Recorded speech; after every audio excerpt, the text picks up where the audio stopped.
00139, State of Utah versus Kouri Richins. Can I have counsel for the state make their appearance? Good morning, Your Honor. Brad Bloodworth, Lindsay Sherbanak, and Margaret Olson for the state. Thank you. And for the defense? Wendy Lewis, Catherine Nestor, and Alex Ramos for the defendant, who is present. Very good. This is the time set for sentencing. The court plans to proceed as follows. First, I need to address three administrative matters.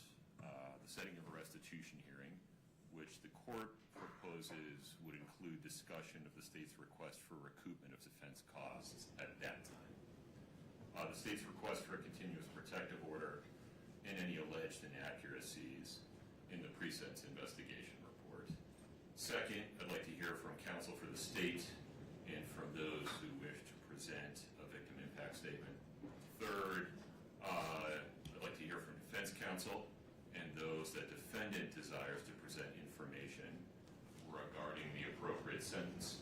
And finally, the court will give Ms. Richins an opportunity to speak if she so chooses.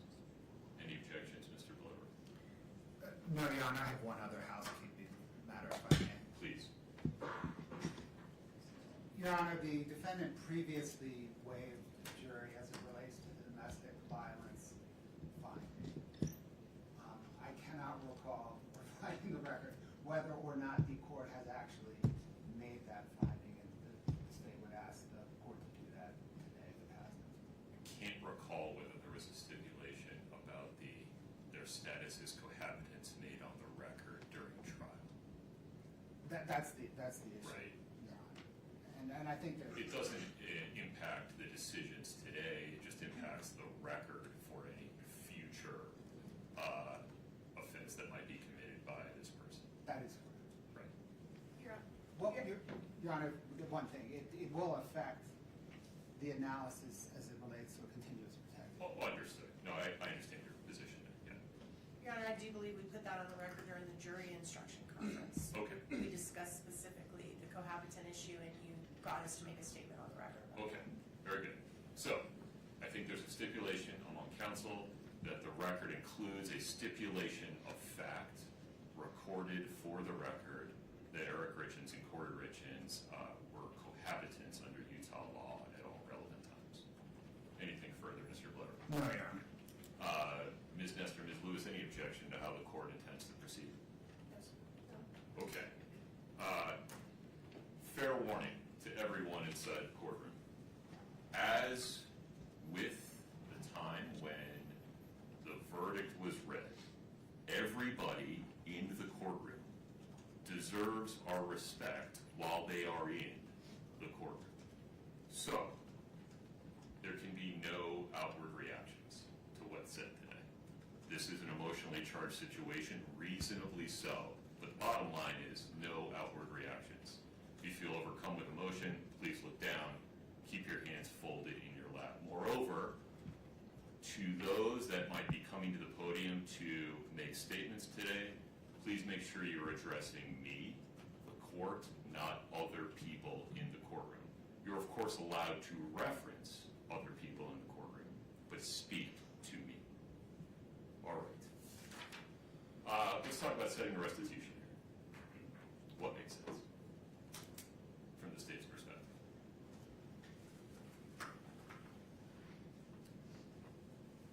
Your Honor, the restitution amounts that the state is seeking are well known in the record, or the defendant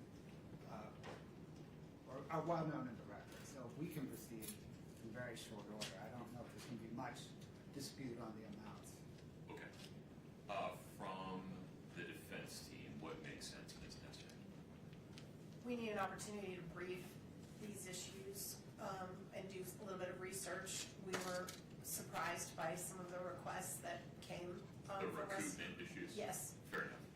So we need to look into that. I know that I'm going to be out of town the first 2 weeks of June. I'm going to be out of the country, so if we could do it before or after, that would be helpful. After would work far better for me. Okay, same. So, other than that, Ricky, what would you recommend? Is there an afternoon on which we don't have a ton of stuff set? On a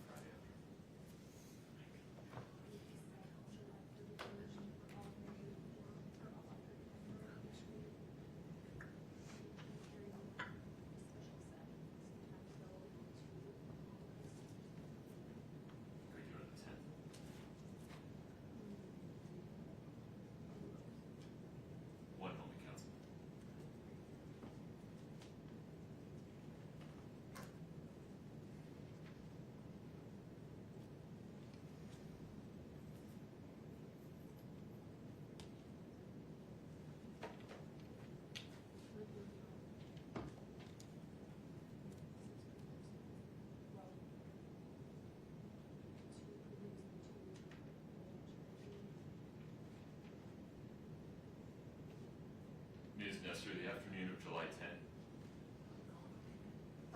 Ms. Lewis will be out of town, and that is the week we are doing the preliminary hearing in my case in Utah County. Understood. Well, maybe July 31, like you said. July 31 works. That work for the state? What time, Your Honor? That'll work, Your Honor. All right. We'll say 1:30 p.m. on July 31. Ms. Nestor, would you like to appear in person or by web extension? In person, Your Honor. All right. We'll set a restitution hearing to include discussion of the state's arguments regarding recoupment as made in their sentencing memorandum on July 31, 1:30 p.m. in person. Okay, anything further on that, Mr. Blood? No, Your Honor. Ms. Nestor? No, sir. All right. Mr. Bloodworth, the state's request for a continuous protective order. I looked hard at this. Let me relate some of my concerns and then have you respond to them, and then we can go from there. I looked at this cases cited by the state. I looked at the statute, considered the absurdity doctrine. It seems to me that the legislature has adopted a policy where a convicted person's First Amendment rights are reasonably restricted in domestic violence cases to prevent the survivor of domestic violence from being re-victimized by contact, either direct or indirect, by the convicted perpetrator.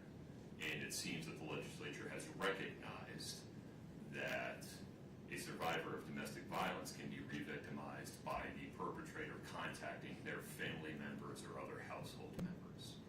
The statute contemplates that. But here, or in a situation like this, where the Domestic Violence Act does not have a survivor, rather it has a decedent, it seems from the face of the statute and other statutes involving criminal actions causing death that the legislature has reverted to the First Amendment being the baseline, and also that there are other remedies available to the family members of that decedent, such as stalking injunctions if they are receiving contact that constitutes a course of conduct that would cause an objectively reasonable person to suffer emotional distress. Moreover, the juvenile court has tremendous authority to determine whether and how much, if any, contact a parent in this situation should have with the children of the decedent. I'm not sure that I have the authority to enter a continuous protective order in this case. I acknowledge this may not be what the legislature intended, that maybe they didn't see around this corner when passing the statute, and I appreciate the state's position that maybe they should take a hard look at it, but the act says what it says today. Respond to that for me. Your Honor, the state questions the court's kind of read of the act, and when the court relates members of the victims, any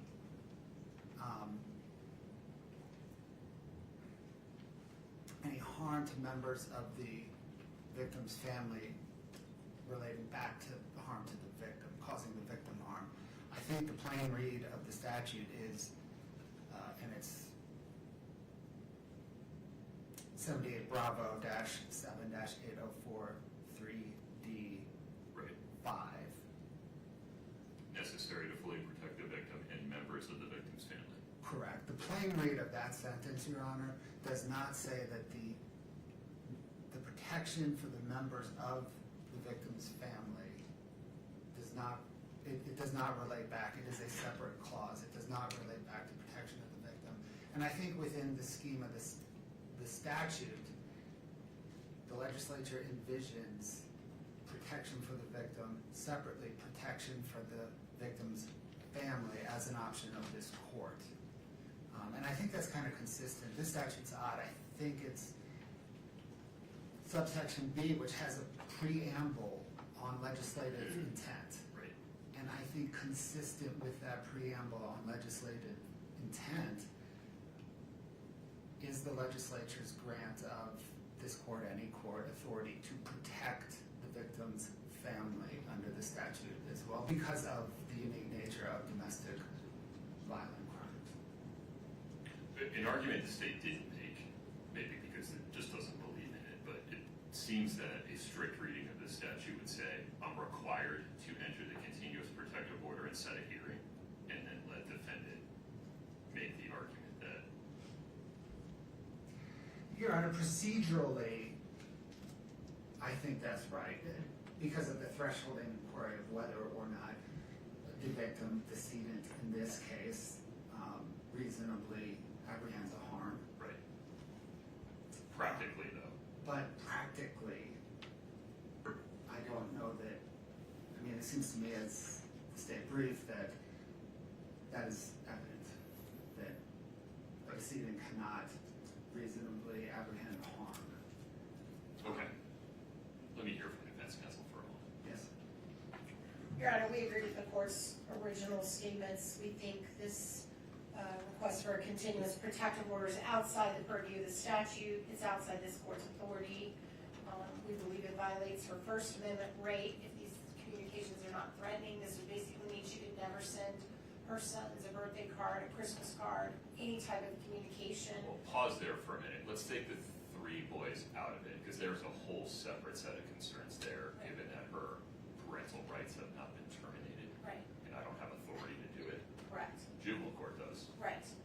But if we would talk just for the moment about the adult family members of Eric Richins, Well, it would mean that she could never reach out to them. right. Well, and that could create problems if they're the guardians of her children and there's an issue if she is given any type of parental input to major life decisions, to medical care, to anything like that she would not be able to communicate would be problematic. She has no intention of communicating with them outside of matters that have to do directly with the children. I also think this, well, you said you're setting the boys aside, so my other arguments, I'll deal with them. But as far as I can see, there's another courtroom where this could happen. There's another venue under which this could happen, and this is not the appropriate place to do it. All right, Mr. Bloodworth, any additional thoughts regarding the state's request for a continuous protective order? No, Your Honor. All right.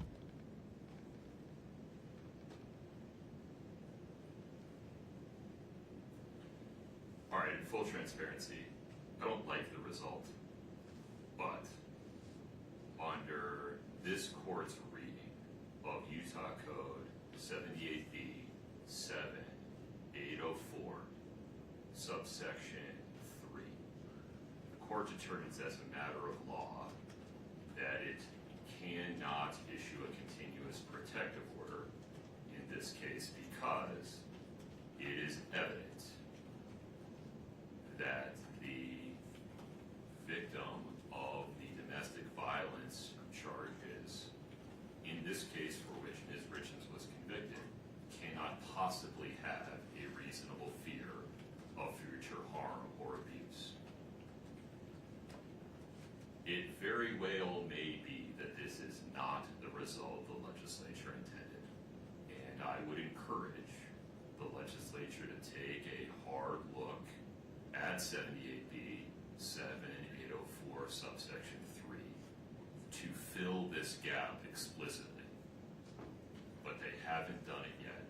They know how to do it, and the court is not persuaded that this result is so far outside of what they could have possibly intended, given the overlay of the First Amendment, that the absurdity doctrine requires a different result.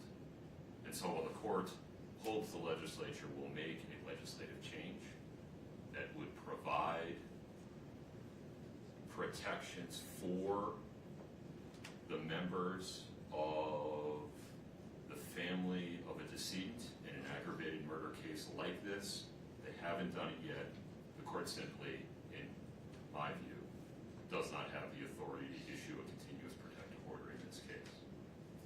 In so ruling, the court expresses no opinion whatsoever, one way or the other, as to whether Eric Richin's family members might qualify for issuance of a stalking injunction in the future, and expresses no opinion one way or the other as to whether the juvenile court will put in place restrictions regarding Ms. Richins' communications with her 3 boys. Anything further on that, Mr. Blower? No, Your Honor. Ms. Nestor? No, Your Honor. Okay, Ms. Nestor, may I ask you a couple of questions regarding the pre-sentence investigation report? Yes, sir. Have you had a chance to review it? We have, Your Honor. Have you had a chance to review it with Ms. Richins? We have, Your Honor. Okay. Are there any inaccuracies in the PSR that we need to address?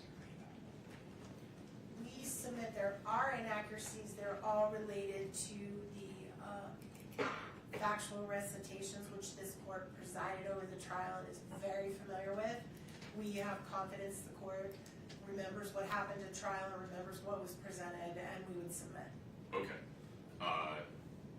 For the purpose of today's hearing, to the extent there are any factual inaccuracies in the pre-sentence investigation report regarding the factual background of this case, the court determines that those factual inaccuracies are not relevant to the court's sentencing decision and do not affect the court's decision regarding the appropriate sentence one way or the other. Anything further on that, Ms. Nestor? No, Your Honor. Okay. Mr. Bloodworth, how would you like to proceed? Your Honor, the state is prepared to present. Please.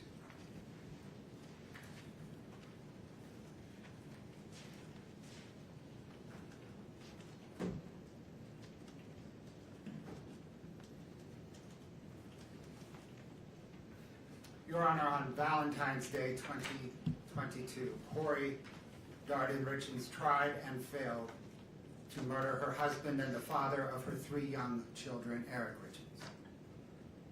Over the next 17 days, she did not think, what have I done? Rather, she thought, how can I do better? And then she murdered Eric in the presence of their children, using poison and for money. Such a person should never again lurk among the rest of us. Her children should never worry that they may one day encounter her. For these reasons, the reasons set forth in the state's sentencing memorandum, and the boundless reasons the court has learned from presiding over this case, the pending criminal case, and the multiple associated civil cases, the state requests that the court impose a sentence of life in prison without parole on count 1, 5 years to life in prison consecutive to any other sentence on count 2, 1 to 15 years in prison consecutive to any other sentence on counts 3 and 4, and 1 to 5 years in prison consecutive to any other sentence on count 5. Furthermore, the state requests that the court order the defendant to pay restitution to Auto Owners Insurance Company in the amount of $1,017,018 and True Stage Insurance Company in the amount of $352,562.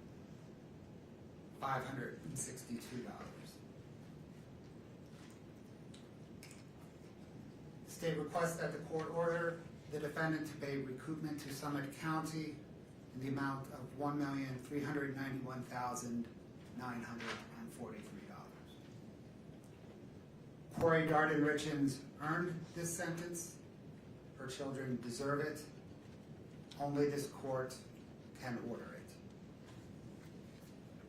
The court's time this morning is best spent hearing from a few of Kouri Richins' victims.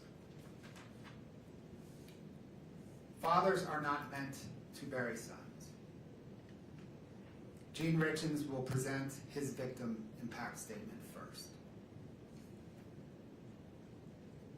Losing a sibling is losing a piece of yourself. Kouri Richins Benson, Clint Benson, and Dr. Amy Richins will then present their victim impact statements.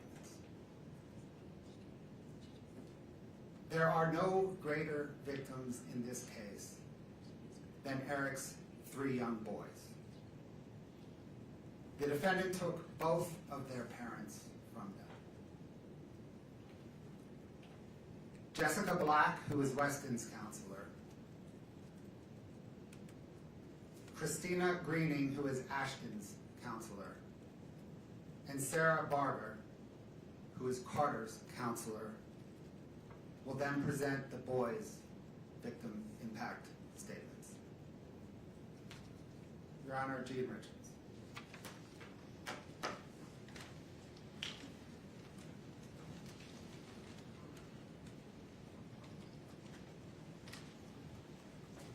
Good morning, sir. Good morning. Please take your time. Thank you. Thank you. Your Honor, my name is Gene Richins. I'm Eric's father. No parent should ever have to bury their child. It's a loss that changes you forever. Eric was taken from us way too soon. And his loss has left a permanent hole in our family that will never be filled, ever. Eric was first and foremost an incredible father. To his 3 boys, Carter, Ashton, and Wes, his sons were his world, and he was theirs also. They didn't just see him as a dad, they saw him as their best friend, their coach, their mentor, their protector. He was present in every part of their lives. Whether it was soccer, baseball, basketball, or any activity that they were involved in. Eric was there coaching, encouraging, and supporting not only his own boys, but every child on the team. Eric didn't just coach sports. He built confidence. He built character and friendships. He gave his time freely because he cared deeply about helping young people grow into strong, kind, and capable individuals. The impact Eric had on these children and families continues even now. On the soccer team that he coached, before every game, the players gathered and called out a cheer. For many teams, it might be something ordinary.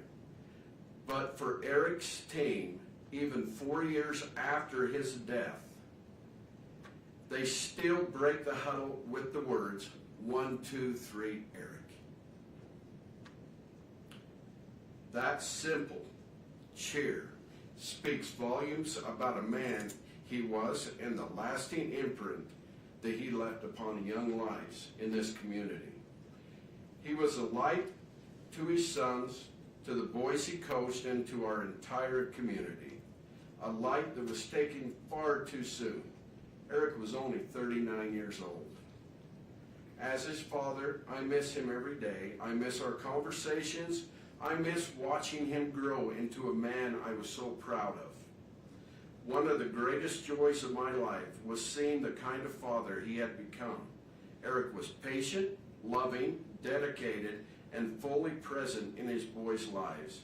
Watching him raise his sons with such care and devotion was incredibly meaningful to me. Eric was also an amazing brother to 2 sisters, a loving uncle, nephew, cousin, and loyal friend. He was a trusted business partner, a valued colleague, and a respected member of our community. He was generous with his time, his energy, and kindness. He treated people with respect, showed gratitude even for the smallest acts of kindness, and gave freely of himself because that's simply who he was. He worked hard to provide a beautiful life for his family. He gave them a home many would consider a dream.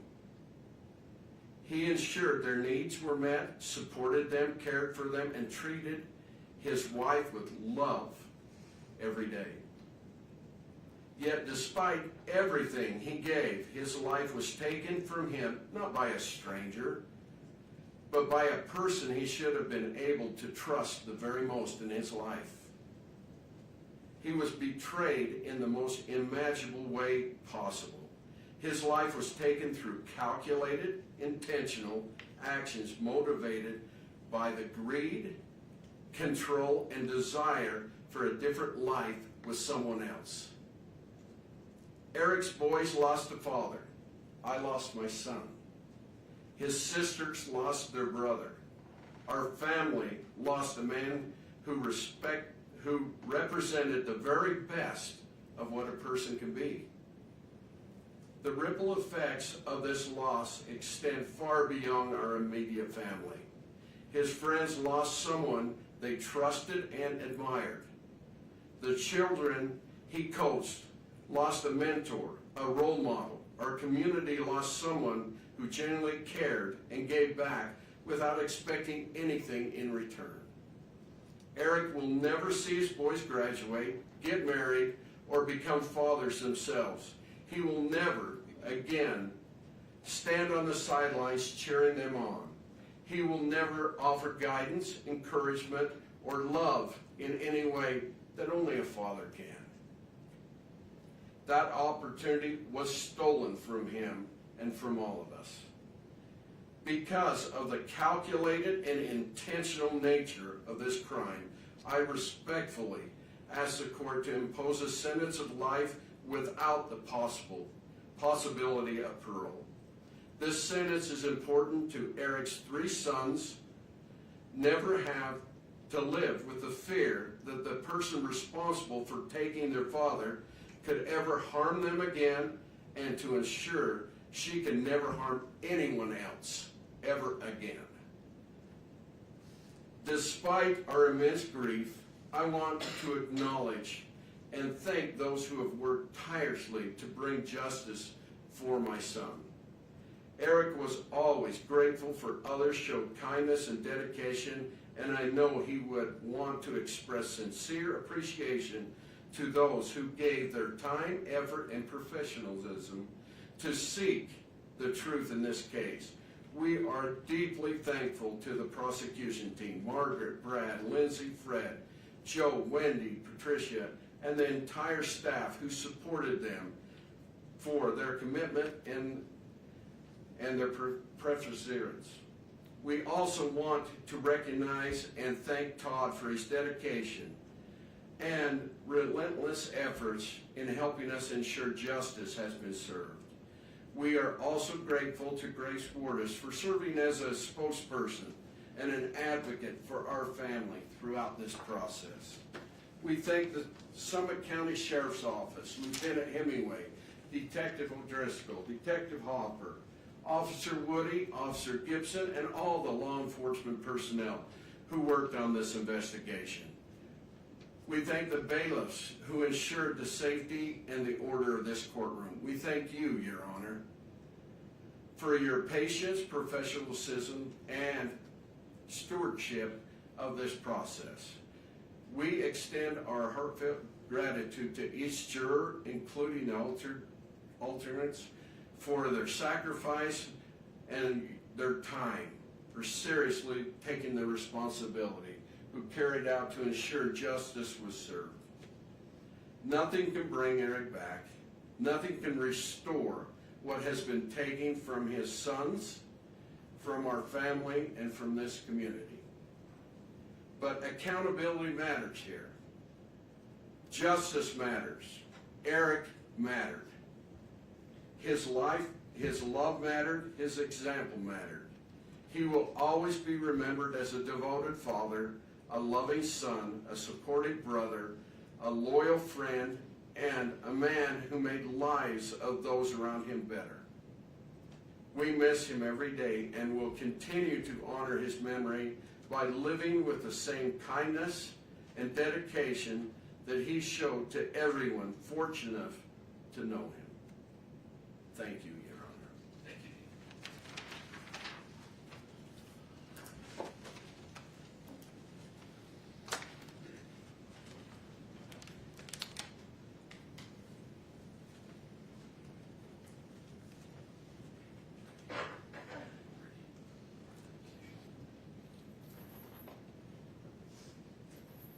Katie, good morning.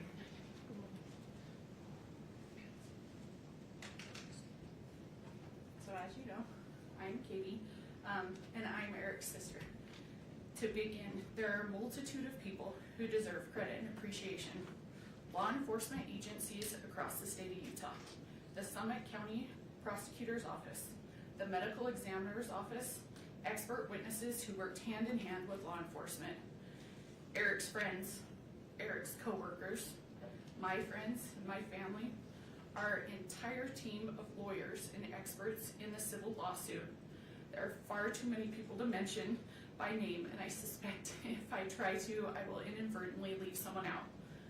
But to all of you, please know that this would not be possible without your efforts, your support, and the strength of the community that has stood beside us. Both my family and I are forever grateful to each of you.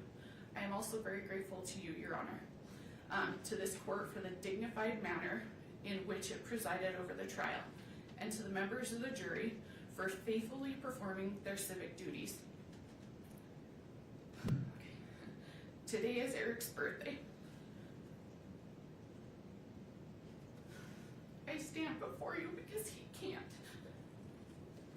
He was taken away from my dad, my sister, his nieces, his friends, our community, and worst of all, from his 3 amazing sons.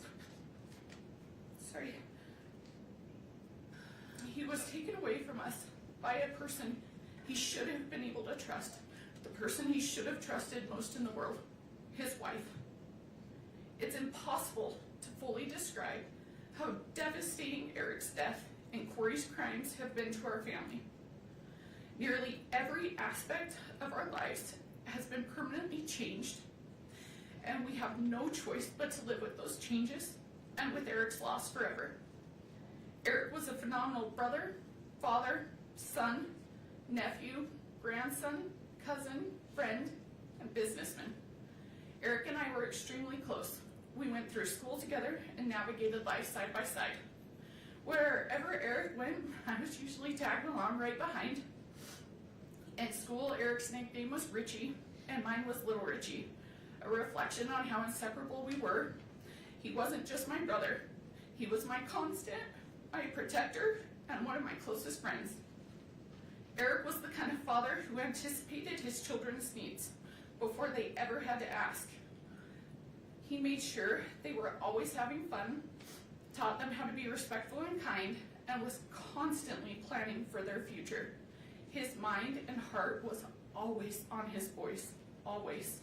Everything he did was for them. Eric was the very best uncle. He made his nieces, my daughters, feel truly special. He always found ways to have fun with them. He doted on them with love and attention. Eric was an incredible son, always there for my parents, stepping in without hesitation and helping in every way he could, without being asked. The bond he shared with my mom was truly special. We would often joke that the umbilical cord had never really been cut, but in truth, it spoke to the deep, unbreakable love they had for each other. This is who Eric truly was, a man defined by love, integrity, and unwavering devotion to his family. He is none of the things that Kouri tried to portray him as. Those mischaracterizations were nothing more than a vile effort to deflect blame. And those mischaracterizations stand in stark contrast to the reality of the man we all knew and loved.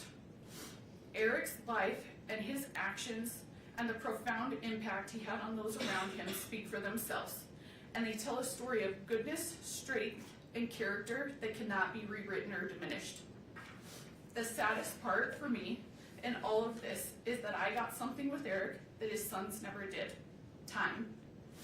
I feel cheated that I only got to spend a few decades with my brother, but I should feel lucky in comparison. As Eric's eldest son told me shortly after his dad's death, he and his brothers did not even get 10 years with their dad. It is devastating that Eric is not here to coach them, to work the family ranch with them, to teach them how to drive, to attend their high school graduation, to send them off to college, to see them get married, or to celebrate the birth of his future grandchildren. His 3 sons are going to grow up and live nearly their entire lives without their dad. They are going to get to know their dad more from the stories we tell about them than their actual experiences. In all likelihood, by the time they are each 44 years old, which is how old Eric would be today, they will have little to no actual memories of Eric. And they have to go through life without their dad because their mother planned and carried out his murder. She could not have done anything more selfish or more cruel to those boys. In the place of a stable, secure, and loving home, Kouri gave the boys permanent trauma. They were in the house the night she killed their father. They were awake. They knew that something terrible had happened to their dad. As we heard on the 911 call during trial, one of them even walked into Eric's bedroom, where Eric's body lay dead, poisoned by someone who his son should have been able to unconditionally trust, love, and depend on. No child should have to bear that trauma. But Eric's 3 innocent sons will bear that burden, and they will bear it for the rest of their lives. Kouri's selfishness and cruelty did not end with Eric's murder. In the time after Eric's death, Kouri has done nothing but isolate, manipulate, deceive, and do harm to those boys. Almost immediately after Eric died, she cut them off completely from our family, from Eric's family. The isolation was calculated and strategic. Kouri used the boys as bargaining chips with my dad. She repeatedly threatened not to let him see his grandsons unless he could convince me, as Eric's trustee of his trust, to capitulate to her legal demands and give her all the trust assets. While isolating the boys, Kouri provided them with false and harmful information about me and my family. When DCFS took custody of the boys following Kouri's arrest and asked where they would like to go, they expressed fear of my family. The fear was not based on reality, but on what they had been told. For over a year, Kouri led them to believe that I hated them, that I was attempting to take Eric's money for myself, and that I intended for them to be left without support, that they would be homeless and starving. These statements were entirely false and had no basis in reality. Had they not been subjected to that influence, they would have known the truth. Prior to Eric's death, our families were very close. My daughters and his sons had strong friendships, and I had a meaningful individual relationship with each of my nephews. I spent time riding horses with one, helping another identify summer coding programs, and the youngest participated in ice skating lessons with my daughters. Our families shared holidays, worked together on our family ranch, took trips together, and I was present the day each of the boys were born in the hospital. The boys have expressed their confusion about these circumstances. They have stated that prior to their father's passing, both Eric and Kouri frequently told them if anything were to happen, they should go with me, that I would care for them and support them. Following Eric's death, however, those messages changed. After Eric passed away, Kouri prevented all contact between our family and the boys. She prohibited communication and continued to provide them of false information about us. When we were finally able to see the boys again, approximately 15 months after Eric's death, the boys hardly recognized the relationship we had. Instead, they viewed my family and me with fear and hesitation, as though we were strangers. Kouri also went to great lengths to jeopardize the boys' financial futures. I know you are very aware of this. Among other things, she drained the personal bank accounts that Eric had set up for his boys as college funds. She allowed the boys' Social Security survivor benefits to be funneled to individuals who were not taking care of the boys. And she sued me in my role as Eric's trustee and personal representative, not once, not twice, but 3 separate times. The goal of her lawsuits is singular. She wants all of Eric's assets for herself. Despite her lies and fanciful public portrayal, she knows that none of Eric's assets are going to me, my dad, or my sister. In fact, she knows exactly where Eric wanted everything to go, and that is to his boys. And yet, for 4 years, she has aggressively tried to take their inheritance from them. Even now, despite erroneous debt, a murder conviction, and a string of pending felony financial charges, Kouri's civil lawsuits live on.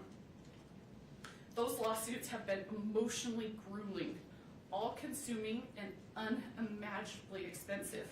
And tragically, every dollar on those suits is a dollar that Eric's boys will not get. Of course, Kouri can't have other people or the public thinking that she's trying to take away her children's inheritance. So for the past 4 years, both in court and in the media, she has demonized and vilified me. She has hurled wild accusations in my direction, including that I hacked her bank accounts, forged her bank statements, paid off witnesses, unduly pressured law enforcement into investigating her, and quietly pulled the Summit County prosecutor's strings. It is despicable that for doing nothing more than trying to honor Eric's wishes, Kouri has cast me as the evildoer here. Just as bad, honoring Eric's wishes has landed my sister and myself, and unbelievably, my 2 daughters in Kouri's crosshairs. One of Eric's sons recently told me that Kouri used to say, "I will get them one day." Apparently, she was talking about me, my sister, and my daughters. Her infamous walk the dog letter, the part the jury did not hear, confirms her desire to harm me. In it, she talks at length about her plans to get at Amy and me, including by targeting my daughters, both of whom are under the age of 10. It takes a sick mind to target children. The mere thought that someone who has so little regard for human life or decency might one day walk free is horrifying. I worry about the safety of Eric's boys, my daughters, my sister, and myself. There is nothing Kouri will not do, and no one she will not hurt, to achieve her own selfish ends. I am not the only one that is afraid. There are 3 little boys who, instead of fearing those who love and adore them, as Kouri would prefer, worry constantly that Kouri might show up one day and take them away. Eric's sons deserve so much better. They are not bargaining chips. They are not cash cows. They are not props for some twisted children's book about grief and loss.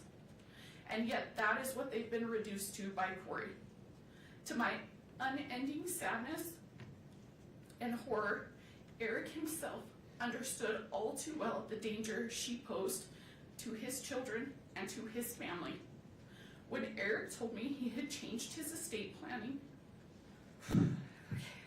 and appointed me as his trustee and personal representative, I begged him to end the marriage and go his separate way. By that point, he had already consulted with a divorce attorney and was deeply afraid that he might not be awarded sole custody of his children. He made the heartbreaking decision to stay because he could not accept the risk of what might happen to his sons if Kouri had equal custody. He told me he would live his life through hell every single day of his life until his youngest was 18, because he believed Kouri was the most evil person he had ever met. He knew that his sons did not like her. He told me as much many times. He knew that they would prefer to be far away from her, but he also knew that divorce carried significant risks. And he said he could never allow his children to spend half of their time alone with her, because he was certain they would be exposed to harm and things no child should ever experience. He made it clear that in his mind, if Kouri were given equal custody, his children would be in the care of someone he believed to be deeply dangerous. He feared the people they could be exposed to and the damage that could be done. At the same time, he spoke with deep love and admiration for his boys. He told me that they were the most amazing boys in the world, and that none of this was their choice and none of it was their fault, and that he would do everything in his power to protect them for as long as he possibly could. Kouri loves to go on and on about how this case is a media sensation. She's right. News outlets from here to Europe have covered it. There have been countless newspaper articles, podcasts, and TV specials about it. Every hearing is live streamed on numerous YouTube channels. Every filing is scrutinized by internet lawyers and true crime junkies. There is no question that this case is famous and that Kouri is now famous. But what Kouri never mentions in talking about her fame and notoriety are the reasons why this case is now famous. It is famous for how appalling and sickening it is. It is famous because a mother meticulously planned to kill her husband, killed him while their children were sleeping in the next room, and then had the audacity to hold herself out as the author of a children's book about grief and loss. It is famous because she spent time Googling luxury prisons for the rich in America. It is famous because from her jail cell, she scripted a bunch of phony testimony so that her brother could perpetrate a fraud on the court. It is famous because she victimized her own children and threatened to victimize Eric's nieces. The fame and attention are directly proportional to the evil that has gone on here. This is not a situation where the idea of rehabilitation should be entertained. In taking Eric's life for her own selfish gain, Kouri did not only harm Eric, she permanently harmed 3 kids who were under the age of 10. She took away a dad, a son, a brother, an uncle, a grandson, a nephew, a cousin, and a friend. Eric's death has caused immeasurable pain to so many. Obviously, there's nothing the court can do about that. And you cannot bring him back. But what you can do is give Kouri's victims at least some measure of closure. To that end, I ask that the court impose a sentence that ensures Kouri never has the opportunity to harm Eric's children or our family again. Please do not let my brother's life be worth nothing more than a 25-year punishment. Please do not leave those boys to wonder whether Kouri might track them or their children down in the future. Please do not create a possibility for Kouri to endanger Eric's boys, my daughters, my family, or anyone else ever again. Please sentence Kouri to a life in prison without the possibility of parole. Thank you. Thank you, Kate.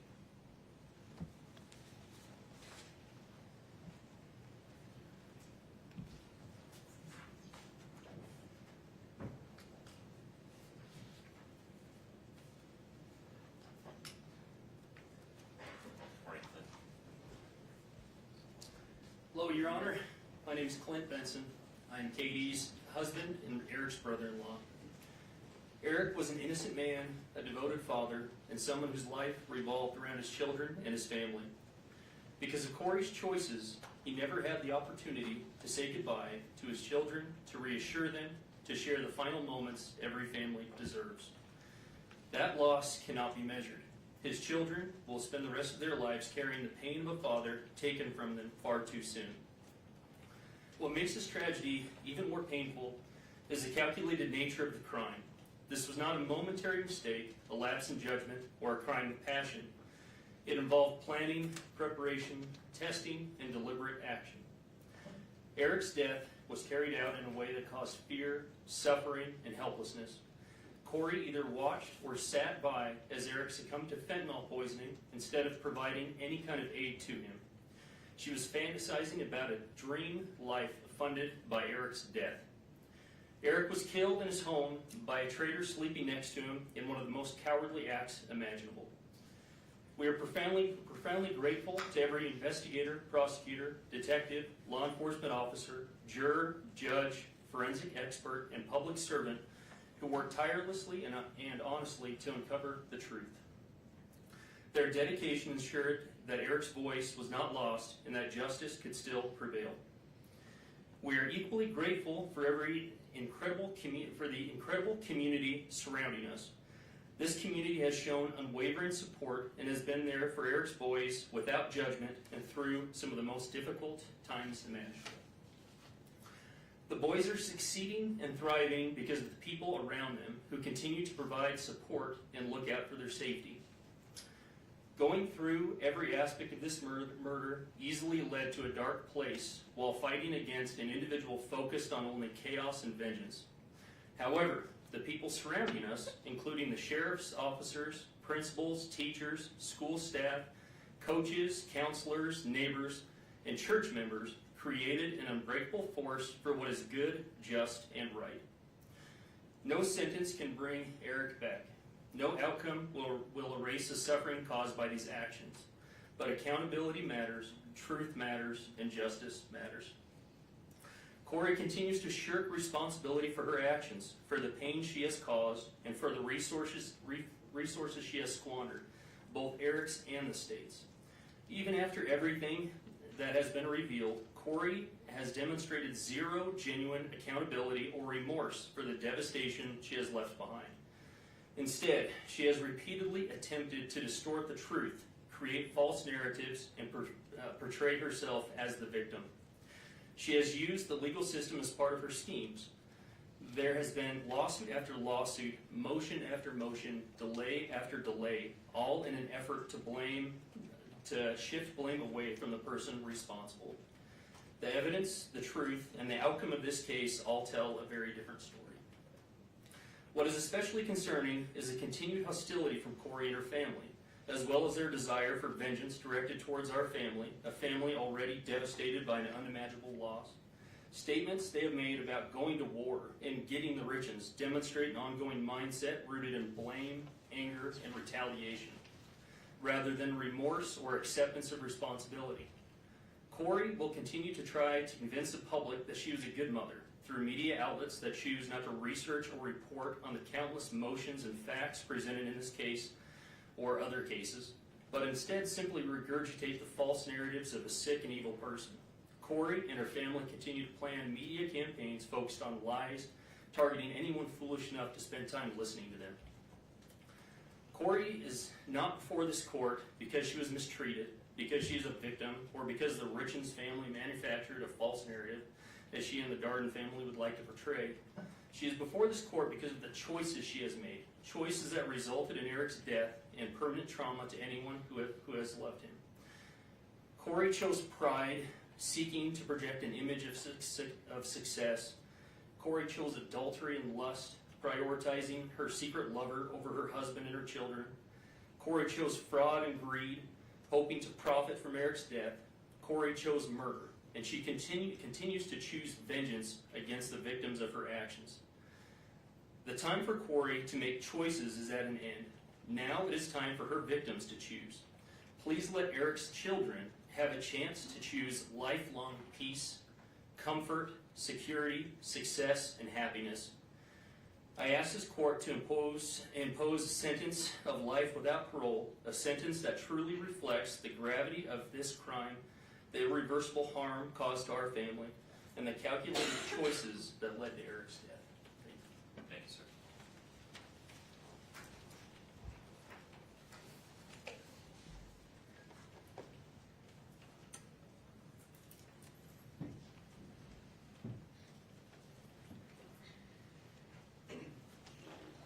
Amy, good morning. Good morning.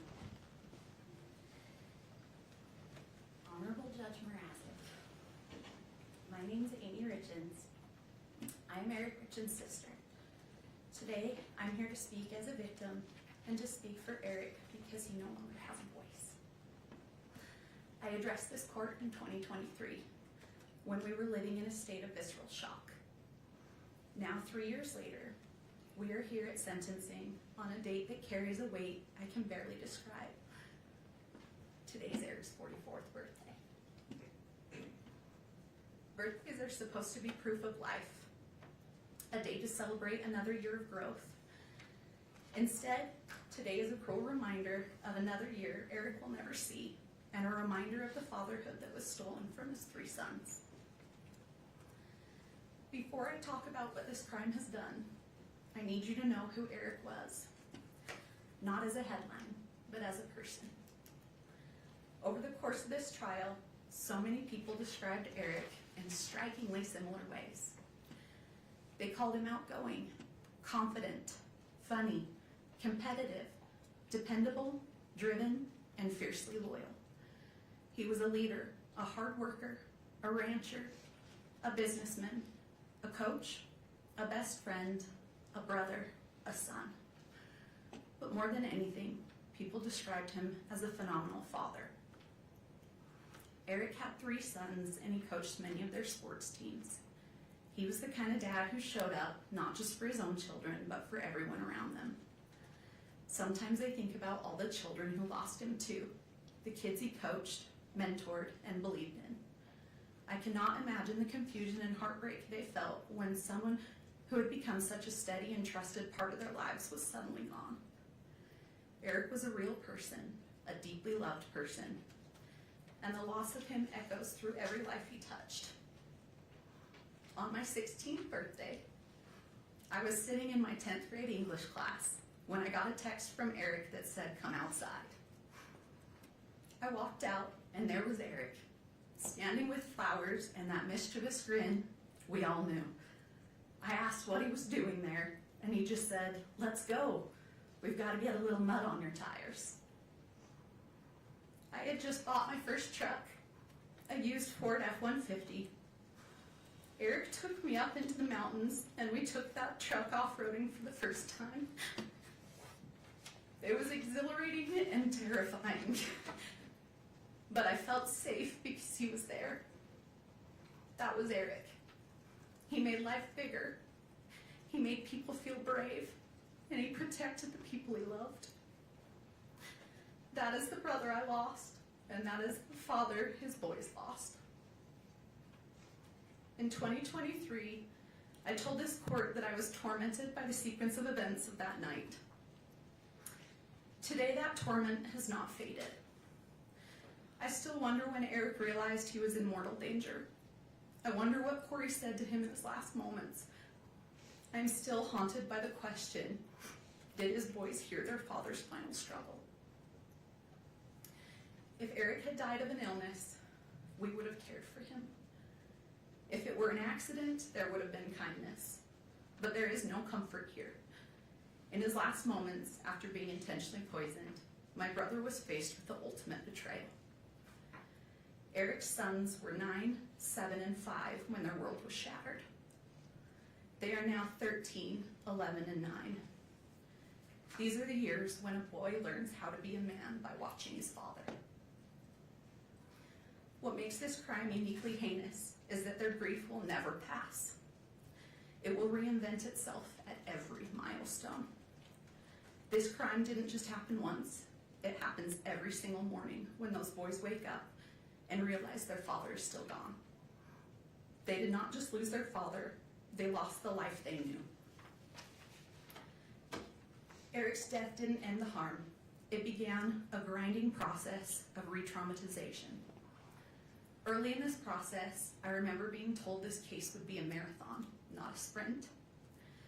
We did not understand how every hearing, filing, delay, and public narrative would reopen wounds all over again. As if losing Eric was not painful enough, our family was then forced to grieve under public scrutiny. After the publication of the grief book, our family became the subject of public narratives, attacks, and speculation. At one point, I received a message sent from a burner phone that said, "You think you're funny? Kouri will get the last laugh. Your jealousy is as disgusting as your family." Law enforcement later confirmed, through warrants, that the message came from Kouri. That moment stayed with me because it captured what these years have felt like. Not just grief, but intimidation and distortion. Yes, our family hired a private investigator. But when someone you love dies suddenly and deep in your gut, you believe something is terribly wrong, you do not stop searching for answers. The real question is not why would you investigate? The real question is, what wouldn't you do? What wouldn't you do for your brother, for the truth? I also feel compelled to address the emotional toll of the trial itself. As the designated victim representative, and more importantly as Eric's sister, I have a right to be present in the courtroom. Yet during the proceedings, I was essentially kept in the dark. Due to the courtroom layout, I could not see the exhibits or the evidence. When we requested simple accommodation, we were told that the trial was being broadcast on court TV and I could excuse myself and watch from home with the rest of the world. Being told that my right to be here was interchangeable with a television broadcast was a profound violation. I did not want to watch Eric's life and death as content from my couch. I didn't want to go home after a grueling day and listen and watch it all over again. I had a right to be here, to face the evidence directly. Still, to this day, I have not been able to rewatch the trial because it's so time-consuming and painful to relive. I still have not seen all the evidence that was presented. Your Honor, I need to say this clearly. Someday, those boys will grow up and look back at the records of this trial. I need the truth to be the only thing they find. The claims made against Eric's character were not just legal defenses, they were acts of secondary violence. Eric was a protector, not a predator. These lies were a desperate attempt to justify the unjustifiable, and they have added a layer of cruelty to our grief that is nearly impossible to bear. I also need to correct the record on a few misrepresentations. First, the prenup. It was provided well before the wedding, not in a last-minute way. Second, the incident between Kouri and me. I never touched her. Kouri pled guilty to assaulting me. Yet she and her circle have continued to spread false narratives. This is a pattern of distortion that has kept our family trapped in conflict. There is something that has haunted me for years. And I found out Katie was the exact same today. I begged Eric to leave too. I begged him to divorce her. But Eric was trying to protect his boys. People often struggle to recognize intimate partner violence when the victim is a man. But Eric's actions spoke for themselves. He documented conversations. He tried to protect himself. He knew after Valentine's Day that she had tried to poison him, but he also believed that if he left, he could not fully protect his children. So he stayed because he was trying to keep them safe. This trauma has seeped into every corner of my life.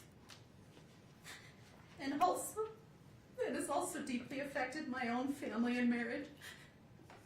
My husband, William, watched me be consumed by the pursuit of justice.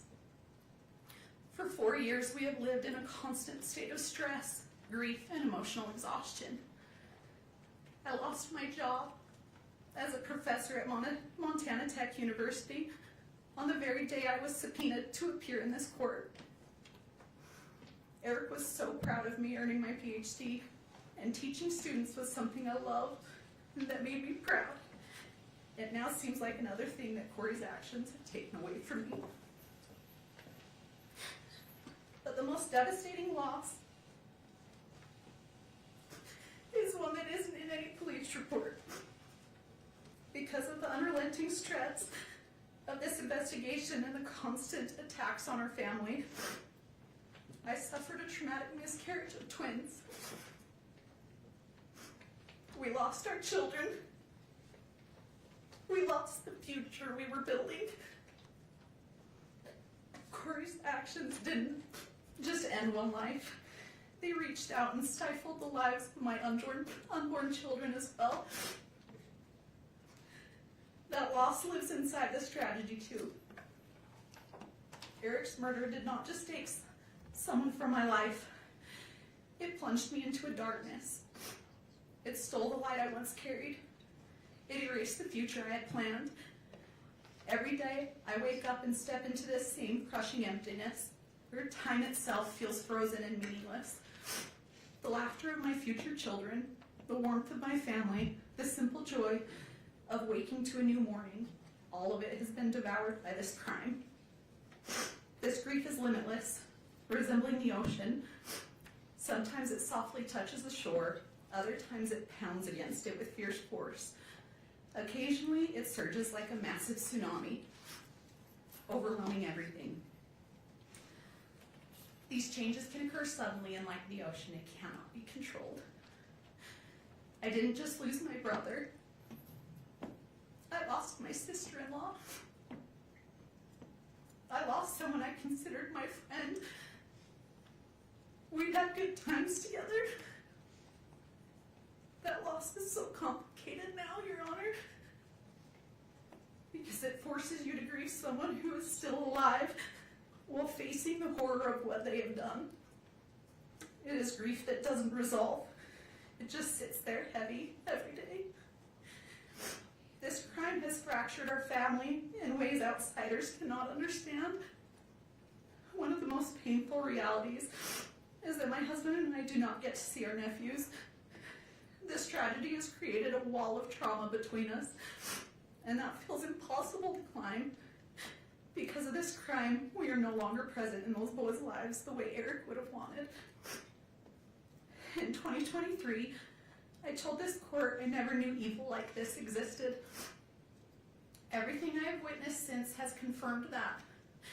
Kouri did not just kill Eric, she attempted to kill the spirit of everyone who loved him.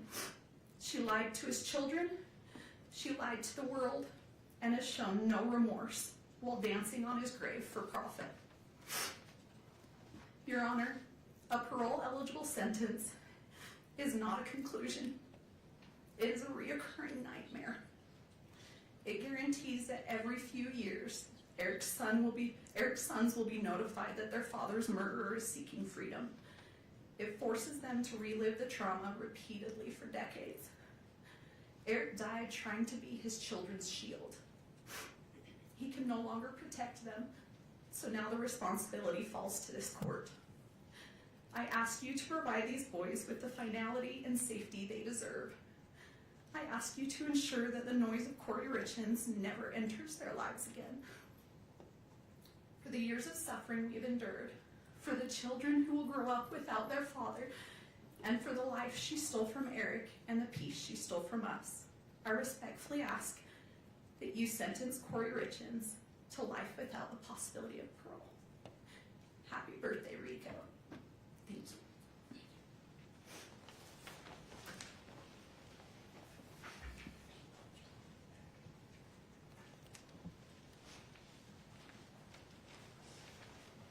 Are you Jessica? Good morning. Good morning, Judge. Take your time. My name is Jessica Black. I'm a licensed clinical mental health therapist and a registered therapist. Myself and my colleagues are here today to read the victim impact statements for 3 children. We are here as advocates on their behalf. After a developmentally appropriate process, the boys were able to decide individually how they wanted to share their statements, and this is what they chose. Our roles are to read their words exactly as they wrote. The boys want the court and the world to hear their side. This is from WR. I woke up to sirens, and there were a lot of people at my house, and I was definitely scared. I felt confused. I was in a bedroom with my brothers, and I didn't know what was happening. At first, I was really scared because I didn't know what was happening, and I had no control, and I felt helpless. I felt really overwhelmed. After my dad died, Kouri would put us in the basement while she was with the neighbor. I felt scared because I thought something really bad was happening again. She would take me to places that smelled really bad. Everything she did made me feel uncomfortable. When someone talks about Kouri, it makes me feel hateful and ashamed. She took away my dad. It's made me have a hard time trusting people. I was scared that Kouri's family would come to my school and take me. I had to go to counseling with DCFS in Heber, and I did not like it. DCFS made me talk to Kouri, and I couldn't do things that I wanted to do. I felt not important to anyone. I feel a lot better about myself now than I did with Kouri. I can't ever see my dad again. I want her to go to prison forever. If she got out, I would be so scared, really mad, and I wouldn't want to go with her anywhere. I'm worried that she would take me away from Katie and Clint. Once she is gone, I will feel happy, and I will feel safer and relaxed, and trust people more. Thank you.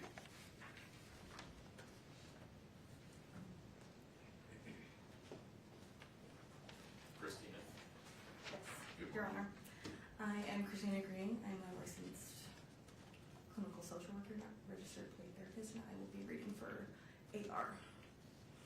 You took away my dad for no reason other than greed, and you only cared about yourself and your stupid boyfriends. You were not caring and watching over me and my brothers. I had to be a parent to W. C and I would walk him to the bus stop, feed him, and watch him. You were not concerned about our health. When we got hurt, you didn't even care. When C got ran over by a side-by-side, you still made him go to the soccer game that day without taking him to the doctors first. You would lock C in his room, and I would have to go to the kitchen and bring him food. You shamed us when we didn't want to eat uncooked lasagna you made. We threw it away because we couldn't eat it. Then you made us watch videos of children starving in war areas.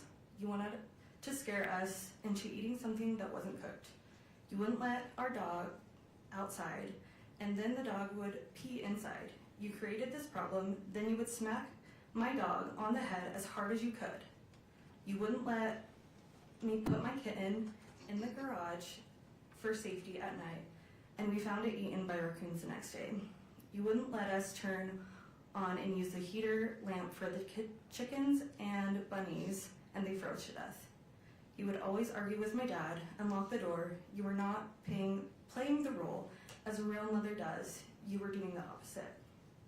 Now my dad can't be my coach anymore, can't be at any of my games. He won't be at my birthdays. He can't teach me how to drive. He won't be at my graduation, and he can't take me camping or fishing. You made me paranoid about sleeping on my dad's side of the bed by saying I might die or get harmed when I was just trying to be close to my dad after you killed him. You took away everything from me and my brothers. I don't want you out of jail because I will not feel safe if you are out. You have never said sorry for anything that you have done to me and my brothers. I don't want you to hurt anyone again. I know that you will need to stay in jail to fully take accountability for what you did to me, C, W, and my dad. With you in jail, I will be able to continue to feel safe and live a happy and successful life without fear of you hurting me or anyone I love. Thank you, Your Honor. Thank you.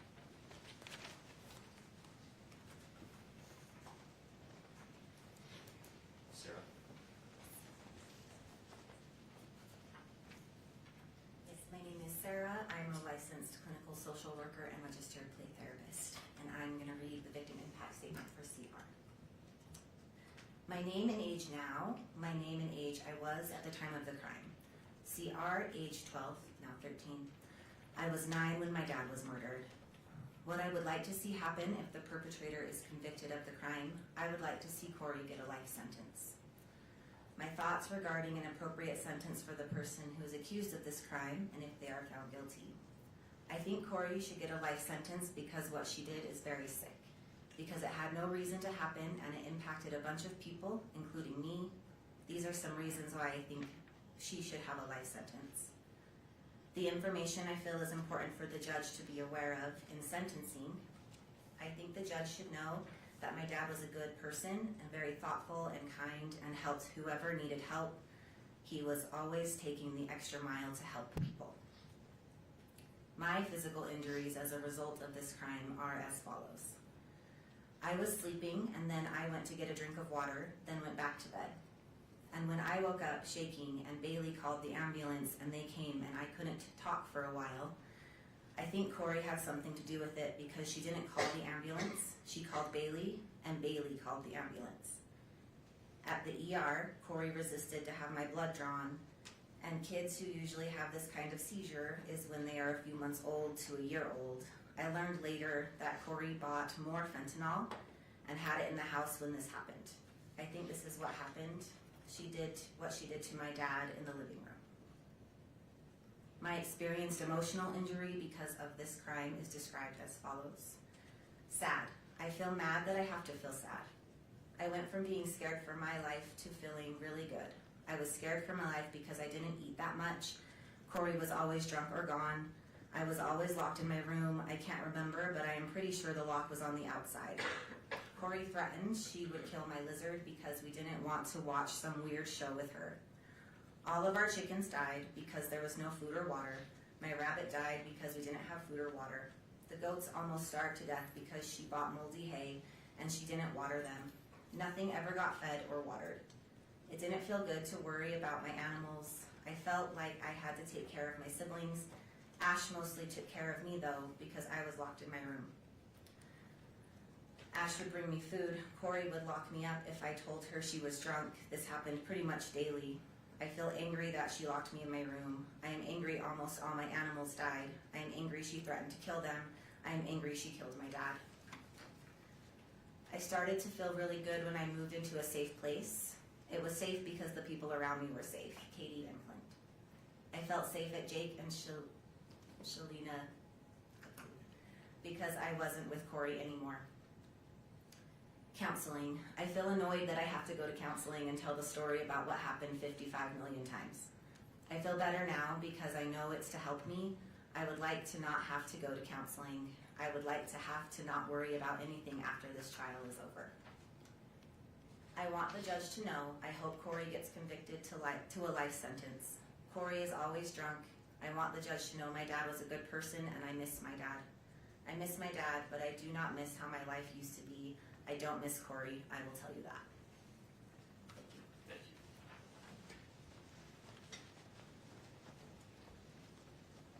Mr. Bloodworth, anything further from the state? Your Honor, the state moves to admit state sentencing exhibits A through I previously provided to the court and defense. I have copies now I can bring to the clerk. Any objection, Ms. Dester? Yes, we do object to some of those being on the public docket, and we can, if we want to take a break, we can go through that with the prosecution. I actually sent him an email asking if they would be filed publicly. His response was no, so I was unaware that he was going to do that. Admitting them and filing them publicly are two different things. Any objection to their admission? Not to their admission, only to their public filing, Your Honor. Okay, we can work that out. States A through I are admitted. I need a break. We'll be in recess until 11:10.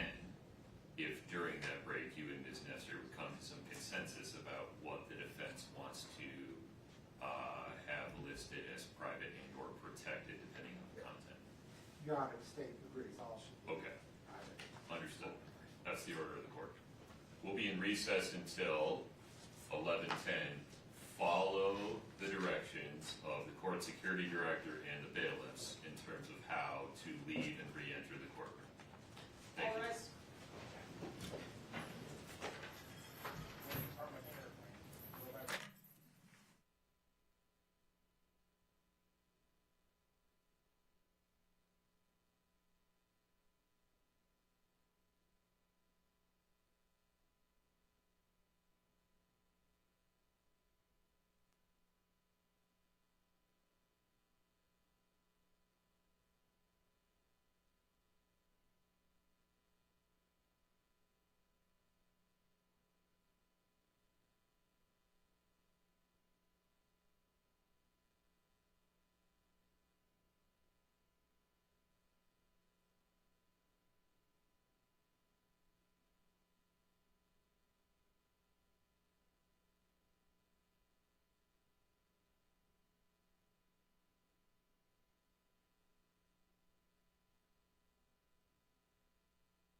Have a seat, thank you.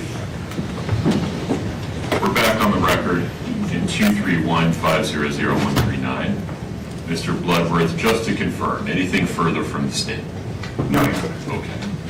Ms. Lewis, Ms. Nestor, please tell me what's contemplated. Your Honor, I have some opening remarks, then we have some letters that some of which we've been asked to read, others are here to read themselves. Due to the excessive publicity, several of the people have asked that only you and the prosecutor know their names, and that we not say their names, and so I'm going to provide you with each letter as we go that has their actual names on it. All of them are willing to confirm with you privately that they've written these letters as officers of the court. We assure you they have, but they did not want to appear on camera. That's fine. And then, after we do a set of the letters, Mr. Ramos has some very brief remarks, and then we're going to put on 3 more. Then Ms. Lewis will close out remarks, and then Ms. Richens will do her allocution at the very end. Understood. If that's sufficient. Please. Thank you.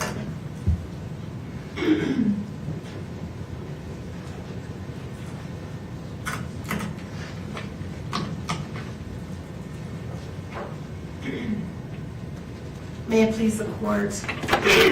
Excuse me. We began this journey when Kouri Richins stood before this court, stood before your honor, and entered a plea of not guilty. And now, after being convicted by a jury, she stands before you again. And on this day, she will tell you again that she did not do what she has been convicted of doing. And that is her right under the law. And we, her advocates, we are tasked with a sacred duty. A duty to protect and preserve her constitutional rights at all costs. In the face of criticism, scorn, and ridicule from the public, the media, and anybody else connected with this case. We have been committed to our duty throughout this trial, and we remain so today. It is our privilege and honor to stand beside Kouri. We believe in her innocence completely. And we will continue to stand by her as she takes her appeal to the next level, to a higher court. But that battle remains for another day. Today, she stands before you, convicted by a jury of 5 felony counts. We recognize and honor that this court is also tasked with a sacred duty. A duty under the Constitution and laws of our state to decide the appropriate sentence in light of Ms. Richins' convictions. The enormity of that responsibility cannot be denied. Everything we will present to your honor today is submitted for your consideration with an abiding faith in the court's commitment to its sacred duty, and in the prayerful hope that mercy will prevail over calls for retribution. As the state has conceded in their briefing, in order to decide an appropriate sentence, it is right and just for this court to look not only at the conduct for which Kouri Richins has been convicted, but also at her entire life. The good things she has done making her worthy of the mercy of this court. Things such as the personal traits and characteristics that suggest she is not the monster that the prosecution portrays, but a human being, a mother, a daughter, a sister, a friend, a person that has made mistakes, but a person who has loved deeply, a person who's completed acts of kindness and love and care toward others, a person who's contributed to her community, a person who, even in the darkest time of her life, reached out to help others who were incarcerated alongside her, a person who unselfishly tried to ease the pain her family and friends experienced as a result of this case. Now, we have asked people who know Kouri the best to show you the person they know and love. You will hear from family and friends who saw her the most. You will hear from people who worked with her. You will hear from people who spent time with her since she's been incarcerated and have seen how committed she is to rehabilitation while she's in jail. Even more telling, you will hear how she's helped others even when facing unbearable situations in her own life. All of these individuals will reassure this court that she can be productive and make positive contributions in a carceral setting. You've heard from the state their cry for the harshest punishments available under our laws. Yet you also presided over this trial. You saw the evidence and the absence of facts that would justify such penalties. I am sure this court is aware of what a sentence of life without parole actually means in a prison setting.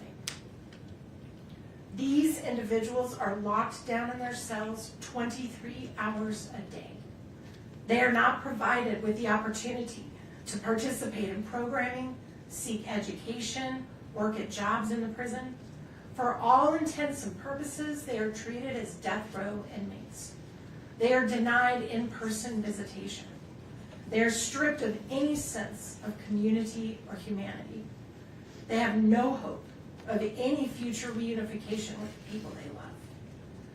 Out of the thousands and thousands of cases that go through our criminal justice system, less than 100 individuals have been determined to be worthy of a sentence of life without parole.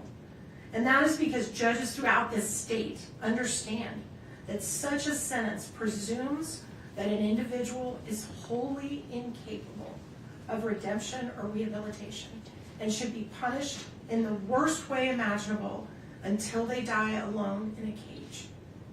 And Ms. Lewis will talk more about that later. But in the meantime, you're also going to hear from 3 people who've never met Kouri Richins. They know nothing about her case, but they know about what life without parole means. You are going to hear from a mother whose son was murdered, and how many years ago she was in the position that the Richins family is in now.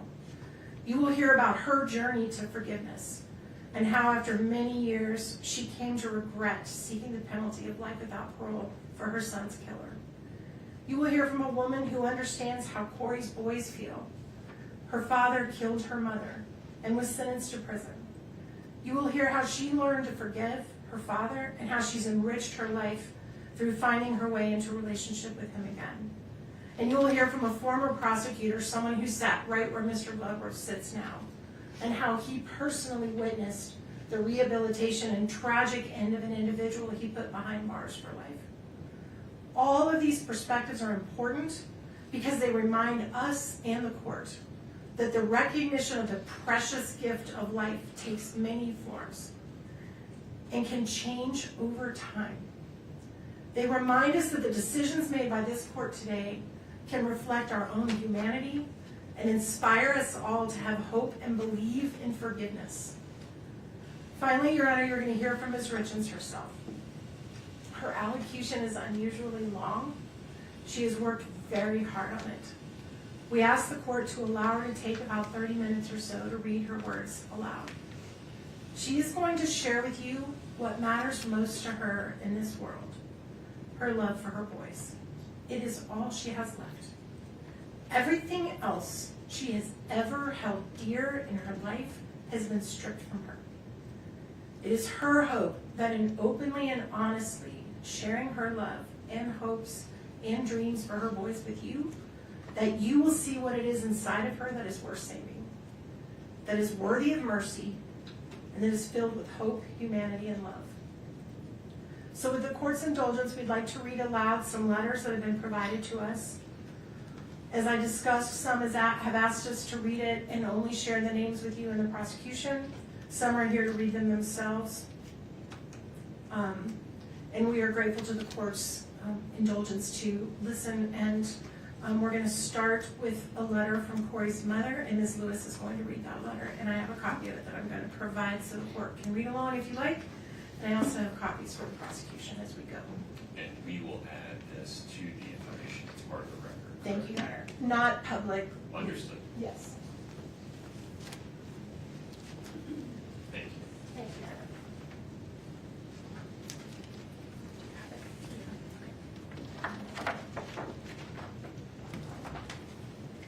Good morning, Your Honor. Kouri's mother, Lisa Darden, is here in the courtroom. She's actually, I feel, given me the privilege to read her words. She was concerned about her ability to read them herself. Your Honor, Kouri is my daughter. I write to you today carrying grief that words struggle to hold. First and foremost, I want to acknowledge the loss of Eric. He was my son-in-law, my friend, and a truly wonderful father. Eric had a kind heart and a generous spirit. He was deeply loved, and he will never be forgotten by me or by the many people whose lives he touched. Eric once saved my life, and I have carried that gratitude with me every day since. His legacy lives on most clearly through the 3 beautiful boys he left behind. Your Honor, I speak today as a mother and as a grandmother. The children are my greatest concerns. These 3 boys have endured unimaginable loss and upheaval in their young lives. They lost their father, then their mother, then the sense of safety and continuity every child deserves. Their world has changed again and again through no choice of their own. Whatever sentence is imposed will shape their lives forever. Whatever sentence is imposed, that was their choice. I will continue to watch the boys grow, whether at school events, or sporting activities, and throughout their lives. I will keep them in my prayers, hoping they grow into emotionally stable and resilient young men. Kouri is more than the worst day of her life. She is a mother who has devoted herself to her children since the day they were born.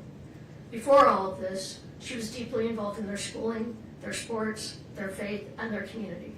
She coached teams, volunteered weekly at school, led youth programs, and taught her boys compassion through service, from food banks to flood relief to helping firefighters and families in need.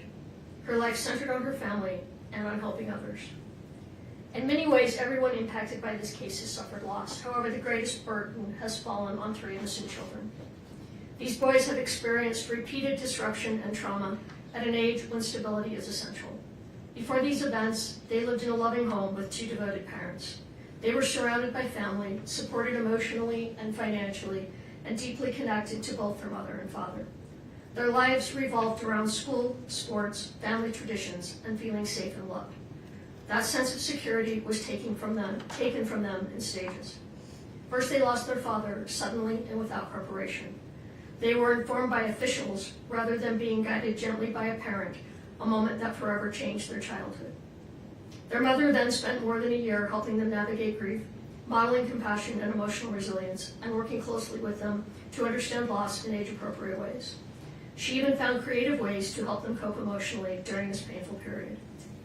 Then, they lost daily access to their mother. Once again, they were told life-altering news by strangers rather than family. The boys were moved between placements, disrupting routines and emotional progress, despite beginning to feel settled and supported. Throughout this time, they maintained a meaningful and positive relationship with their mother through letters, phone calls, visits, and counseling. Later, they were moved again, against their expressed wishes, away from family caregivers and trusted relationships. Each transition compounded their confusion, anxiety, and grief. Children need continuity to heal, yet these boys have experienced repeated separations from the people they rely on most. As a grandmother who helped raise these children, I have also lost daily contact with them. They were a central part of my life, just as I was part of theirs. The separation from their maternal family has been devastating, not only to me, but to the boys themselves, who deserve access to all safe and loving family connections. Your Honor, these children have already endured more than most adults will in a lifetime. Being placed in the middle of adult proceedings and repeatedly confronted with painful realities risks further emotional harm. They love their mother. They need reassurance, not fear, healing, not more loss. I ask the court to carefully consider the cumulative impact on these children and the importance of preserving their emotional well-being and future stability when determining your appropriate sentence. Your Honor, I ask the court to take a moment to consider Kouri Richins as a whole person, beyond headlines or assumptions, and to understand the life she built before this case. Kouri has been driven, disciplined, and committed to growth from a young age. She graduated from high school in 2007, completing her studies a year early. She continued her education and earned her associate's degree in 2010. In 2012, she obtained her bachelor's degree, the same year she became a mother for the first time. In 2013, Kouri married Eric, and together they began building a family. Their second son was born in 2014.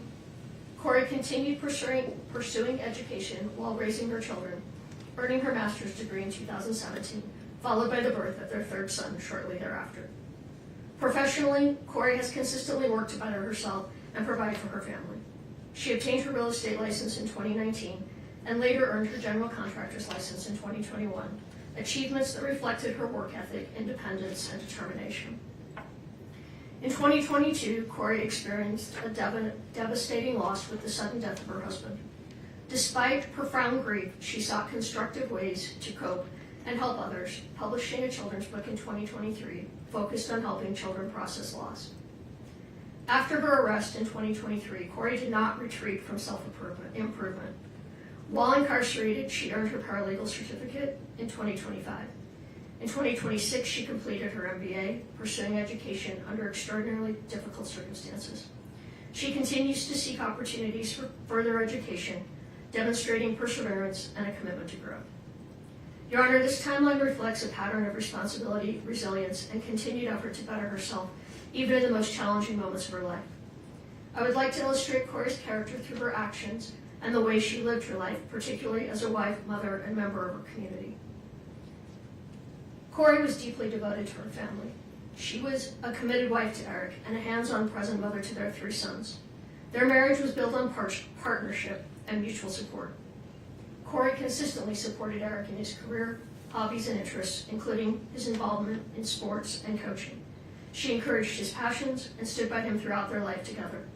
In return, Eric expressed his commitment to caring for his wife and children, and their shared priorities were apparent in the way they lived and parented. As parents, Kouri and Eric focused on raising kind, engaged, and active children.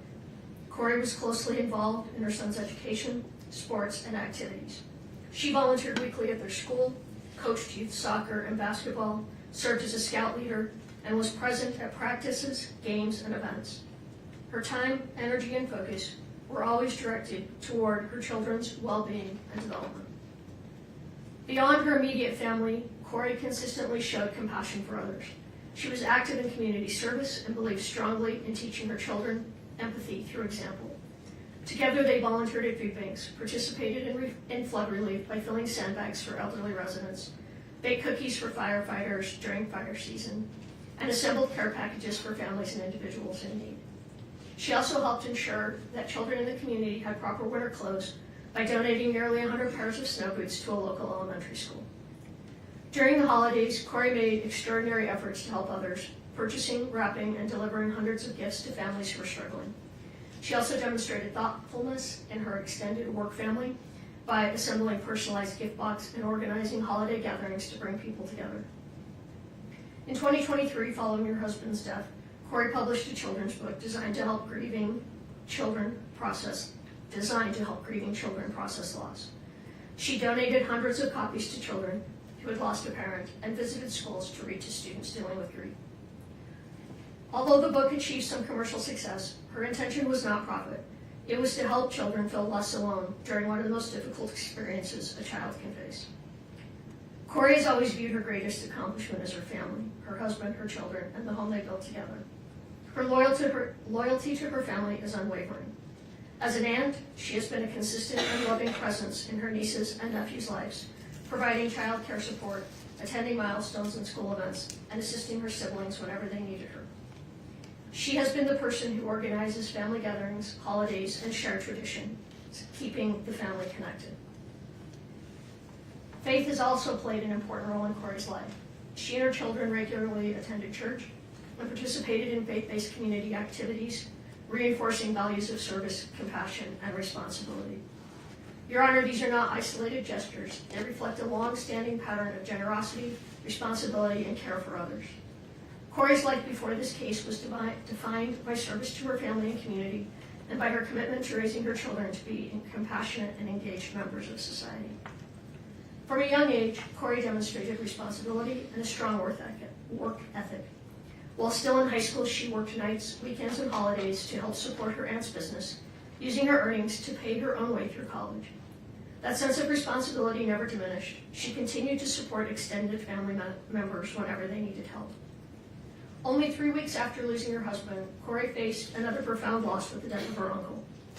Even while grieving deeply herself, she stepped forward to help her aunt by taking on the responsibility of planning the funeral. This pattern, putting others' needs ahead of her own pain, has been consistent throughout her life. Kouri has always believed that no one should have to navigate grief or hardship alone. Kouri and I share an exceptionally close relationship as mother and daughter. She has stood beside me during some of the most difficult moments of my life, including surgeries and radiation treatments, providing care, support, and comfort without hesitation. Our relationship is built on mutual reliance, trust, and love. I, in turn, have played an active role in her family's life, helping care for Eric, the boys, and Kouri, and being deeply involved in their daily lives. Kouri also shares a strong bond with her brother. Though close in age, and like many siblings growing up, it was the loss of their father shortly after high school that solidified their understanding of the importance of family. Since then, the relationship has only grown stronger. They have supported each other through life's milestones, challenges, and joys. As a mother, Kouri has always made sure her children felt surrounded by family. She intentionally included her brother in holidays, family gatherings, and everyday moments, reinforcing the value of connection and belonging. She welcomed her brother's wife into the family from the very beginning, making a deliberate effort to ensure she felt included and supported. She has constantly offered help with family milestones, celebrations, and responsibilities, always striving to ease stress for others. Kouri takes pride in maintaining a close-knit family. She believes that shared time, whether during holidays, sporting events, small gatherings, or simply simple evenings together, is essential. Creating those moments of connection has always mattered deeply to her, and she has worked intentionally to keep her family united. Kouri played an important and deeply integrated role within the Richins family, particularly during times of hardship. When Eric's mother passed away in Hawaii, Kouri provided steady emotional support to the entire family and assisted in organizing funeral arrangements, stepping in wherever help was needed during a very painful period. Her commitment to Eric's family was genuine and enduring. At one point, Eric's mother expressed that Kouri was not simply her daughter-in-law, but her daughter, a reflection of the closeness and trust Kouri had earned within the family. Kouri and Eric prioritized time with extended family, creating meaningful memories together, including regular visits to St. George, Utah, to spend time with Eric's grandmother. When one of Eric's sisters faced unemployment, Kouri helped her secure work at the hospital where she herself was employed. She also routinely provided childcare for her sister-in-law's children, allowing them time together as a couple. Her involvement went beyond logistical help. She always participated in family milestones, including serving in a bridal party and assisting with wedding planning for another of Eric's sisters. During a particularly difficult period in that sister's life, Kouri accompanied her to a self-help retreat, offering both emotional support and companionship.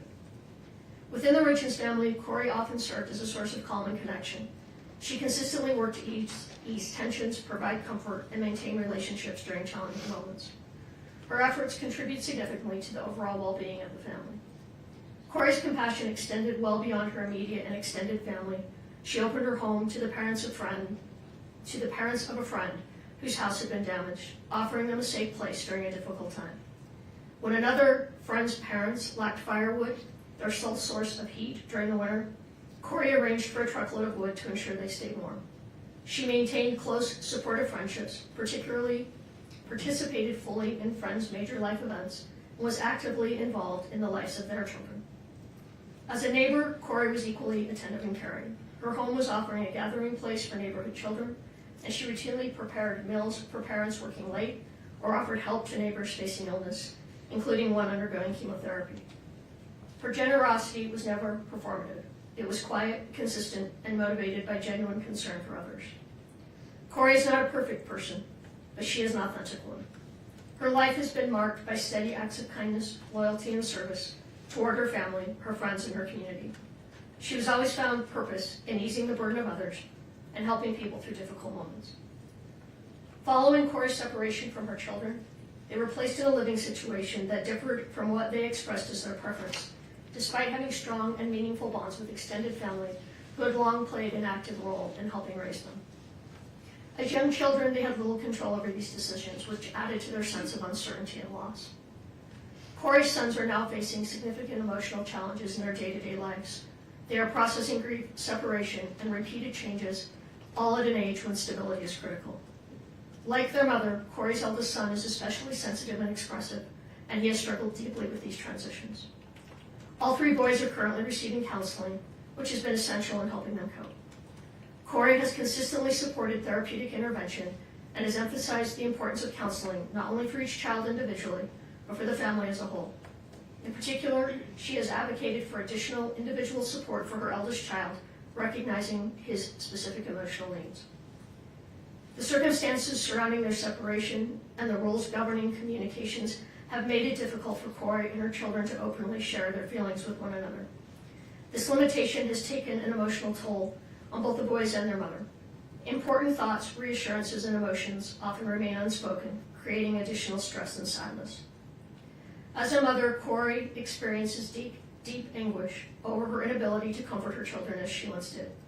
She worries constantly about their emotional well-being and struggles with the pain of knowing they are hurting while being unable to fully support them. Her concern for her sons remains constant and unwavering. Kouri has endured profound emotional and personal suffering since the loss of her husband. She is grieving the absence of the man she loved and built a life with, while navigating separation from her children and family under intense public scrutiny. The weight of these losses is immense, and it has affected not only Kouri, but her entire family, her mother, her children, and those who love her. Despite being incarcerated, Kouri has continued to demonstrate resilience and personal responsibility. Within the confines of jail, she has dedicated herself to education and self-improvement, using her time to study and work toward meaningful goals. These efforts reflect her character and her desire to grow, contribute, and remain a constructive presence, even under extremely difficult circumstances. Like many marriages, Kouri and Eric faced challenges. When difficulties arose, they chose to address them responsibly by seeking marriage counseling rather than turning away from one another. Those efforts strengthened their relationship. By all accounts from those closest to them, they were in a period of renewed connection and commitment, focused on their family and their future together. Your Honor, I stand before you as Kouri's mother. I love my daughter. I have known her for her entire life, not just through this case. I cannot speak to every aspect of what the court has considered, but I can speak to who she is as a human being, as a mother, and as a member of her family. I do not believe that Kouri did this, nor do I believe Kouri could possibly be capable of this crime. I can't validate what she did financially one way or another, and that's something Kouri will have to live with. I respectfully ask the court to consider a sentence that holds Kouri accountable for the jury's verdict while still allowing for the possibility of mercy and hope. A sentence without the opportunity for parole would permanently separate her from her children and leave no room for redemption. Kouri's life has meaning, especially to her 3 sons and her family, and I respectfully ask that the sentence reflect not only accountability, but also the potential for rehabilitation and profound long-term impact on innocent children. Your Honor, I ask from a mother's heart that Kouri be given a sentence that allows the possibility of a future, one in which she can continue to grow and one day be a positive presence in life and her children's lives again. I firmly believe the jury reached an incorrect conclusion and that this outcome represents a profound injustice driven by personal bias. I do not believe Kouri is capable of committing murder. No one understands or loves her children as deeply as their mother does. Thank you for listening, Your Honor. I love you, Kouri, Carter, Ashton, and Weston. Her story does not end with this sentence. It is the strength of her comeback that will define it. Thank you, Ms. Lewis. Your Honor, at this time, we would ask Renee Odom. She is going to read her own letter. We ask that she approach the podium, and I will provide it to the court and the prosecution as well. Of course. Renee, good morning. Good morning. One moment, please. Thank you. Renee, please proceed. My name is Renee Odom, and I am here today as the sister of Kouri Richins. I want to begin by saying nothing I share today is meant to excuse or lessen the seriousness of what has brought us here. Eric's life was taken, and that loss is permanent. I want to acknowledge Eric by name and say that I loved him. He was kind to me. He was a part of my life, a part of my children's life, and a part of my family. He matters deeply, and he is missed. This tragedy has devastated our family, and its deepest impact continues to fall on Kouri's 3 boys. For more than 3 years now, they have been unable to see or speak with their mother. They have lost their father, and at the same time, they have lost access to their mom. Even in separation, Kouri has never stopped being their mother. She writes to her boys every single week. She reaches out every birthday, every holiday, holding on to that connection with everything she has and reminding them that they are loved. Kouri is my baby sister, and she has been an integral part of my life and the lives of my children. She has shown up for our family in ways that are impossible to count. I was there at her graduation from high school. I was there for the wedding of Kouri and Eric, moments filled with love, hope, and dreams for the future. She was there for my wedding and the birth of my son. She was there for me when I graduated college. She stood beside me at the baptism of both of my daughters. She poured her heart into giving my oldest daughter a beautiful sweet 16. These were not obligations to her. This is who she is. Kouri has always been the glue that held our family together. She hosts every Christmas. She planned every family vacation and made sure that no one ever felt forgotten or left behind. She believes deeply in helping others, and she has lived with this belief throughout her life. Even from behind bars, Kouri has continued to help people, offering support and encouragement and kindness any way she can. That desire to be of service has never left her. Kouri is a great sister, an awesome aunt, an amazing daughter, and she will always be a devoted mother. She is also the smartest person I know. Kouri has earned 2 master's degrees and is applying to a PhD program. Growth and learning and becoming better for herself and others have always mattered to her. Most of all, she loved her husband and her children with everything that she was. I continue to struggle to reconcile this tragedy with the loving sister and the mother I've always known. I understand and respect the court's responsibility to impose a just and lawful sentence. I am not here to challenge the verdict or to minimize the harm that has occurred. I only ask that the court see the full human picture, the pain, the accountability, the lifelong consequences that are already being carried. Please leave room for hope of a life with her boys. The impact of this tragedy will remain with Kouri and her children for the rest of their lives. Our family deeply feels the absence of her presence and that of her boys, her guidance and her love. I love you, Kouri, and I will always stand by you. Thank you, Your Honor, for letting me speak and considering my words.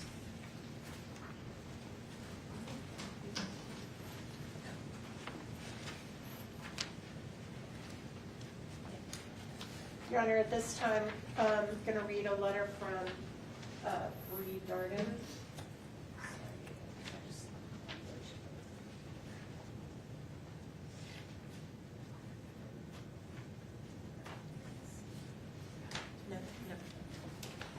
Your Honor, at this time, we'd like to read a brief letter from Kouri Darden. That is Kouri's sister-in-law, who also worked with her at her real estate business. I know Your Honor heard some testimony about that.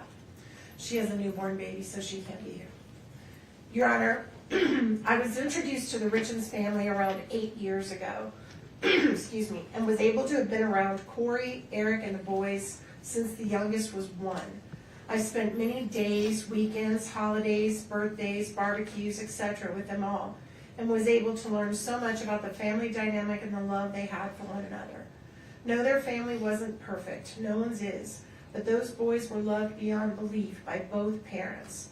Kouri and Eric did everything for the boys, to protect them, to teach them, to encourage them, to show them love, and mostly to show them 2 loving parents.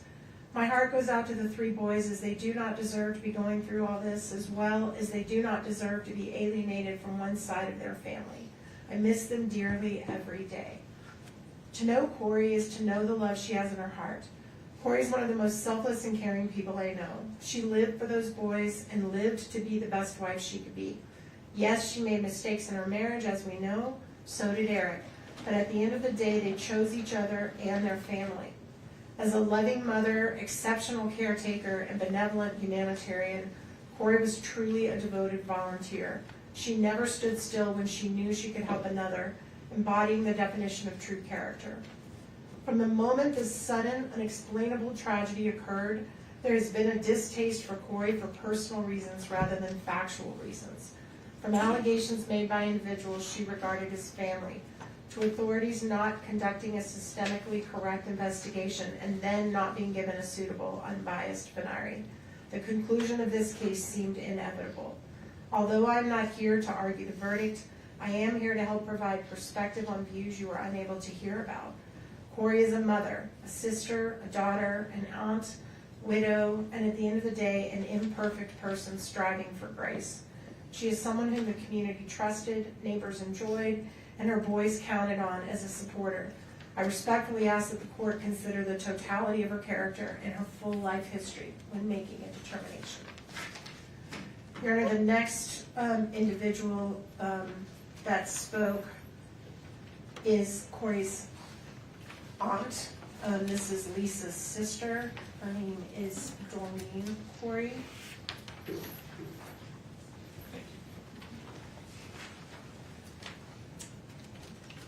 Your Honor, thank you for allowing me to speak today.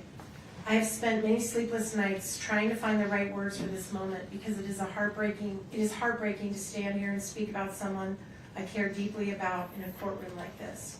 I believe in you, Kouri, and I'm very proud to be your aunt. I stand before the court not to minimize the seriousness of this case, but to speak about the person I have known outside of these proceedings. The woman I know is not the monster these proceedings may have made her appear to be. When I think about her, I do not think about charges, headlines, or verdicts. I think about the mother I watched love her children with every part of herself. I think about the woman who worked hard to build a better life through education, determination, and sacrifice. I think about someone who wanted more not only for herself, but for her children and the people she loved. Her children were never just part of her life. They were her entire world. I watched her celebrate their accomplishments, comfort them in difficult times, and carry the weight of motherhood every single day. She loved fiercely, deeply, and unconditionally. Eric and those boys were her life. Both Eric and Kouri were very loving and attentive parents. They were solid, they loved hard, and they played hard. I also watched her work tirelessly to educate herself and create stability for her family. She pushed herself because she believed in building a meaningful future. She was proud of what she accomplished, but even more proud of being a mother. This conviction does not erase the years of humanity, goodness, and compassion that existed before this moment. I know there are people who may only see the charge or the verdict, but I ask the court to remember a person is more than the worst moment of their life, or in this case, more than a verdict that many of us still struggle to understand and accept. The woman I know is compassionate, intelligent, nurturing, and deeply human. I do not believe she's cruel or beyond redemption. I believe there's still goodness in her, and I know there are many others who believe that too.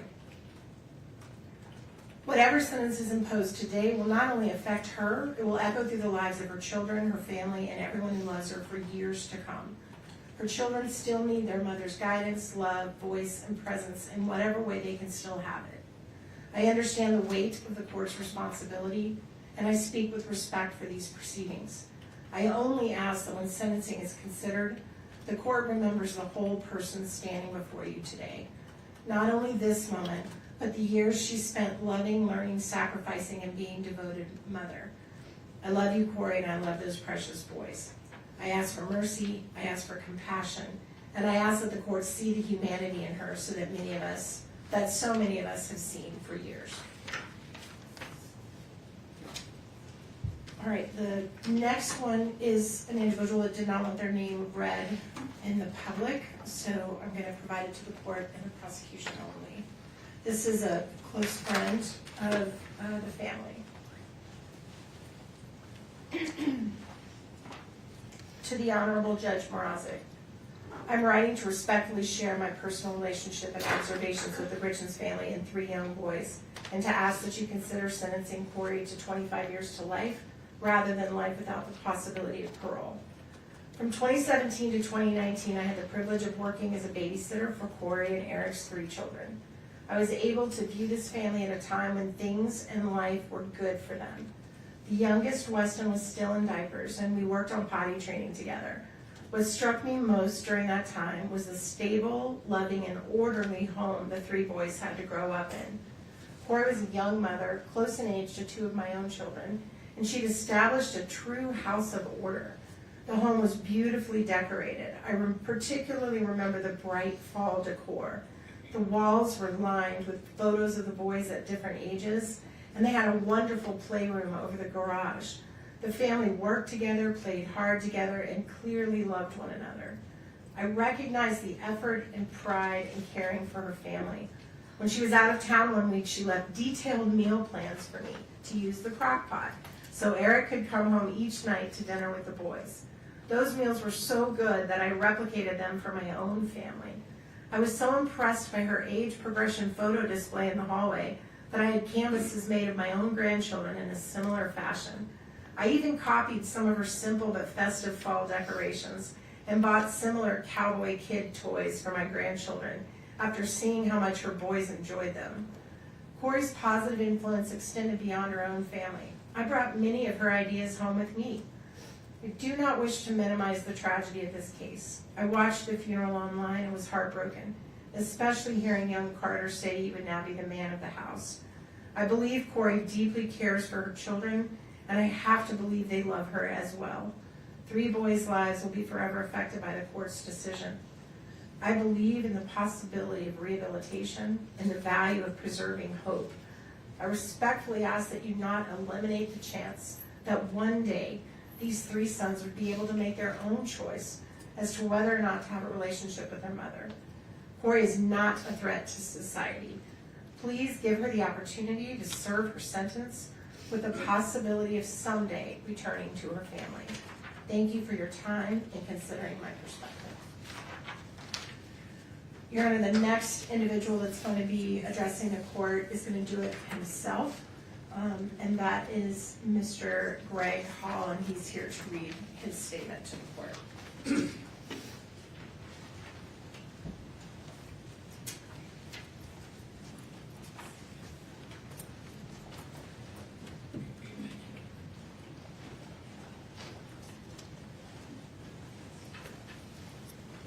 Sir, please proceed. Good morning.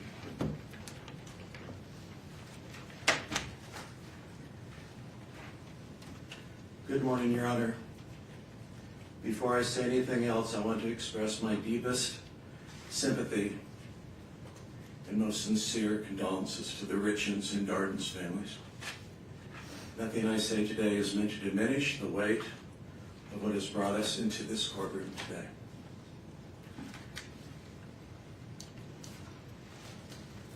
My name is Greg Hall. I have known Kouri for over 7 years, both personally and professionally.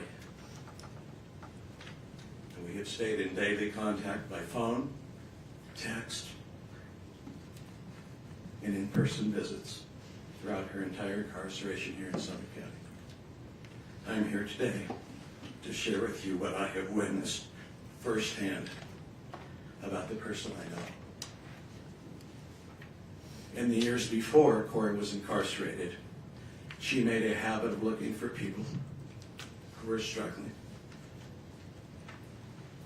She not only volunteered for many years at children's schools and donated, but you've heard about the 100 pairs of snow boots, but she also did follow up to make sure that those children had clothes.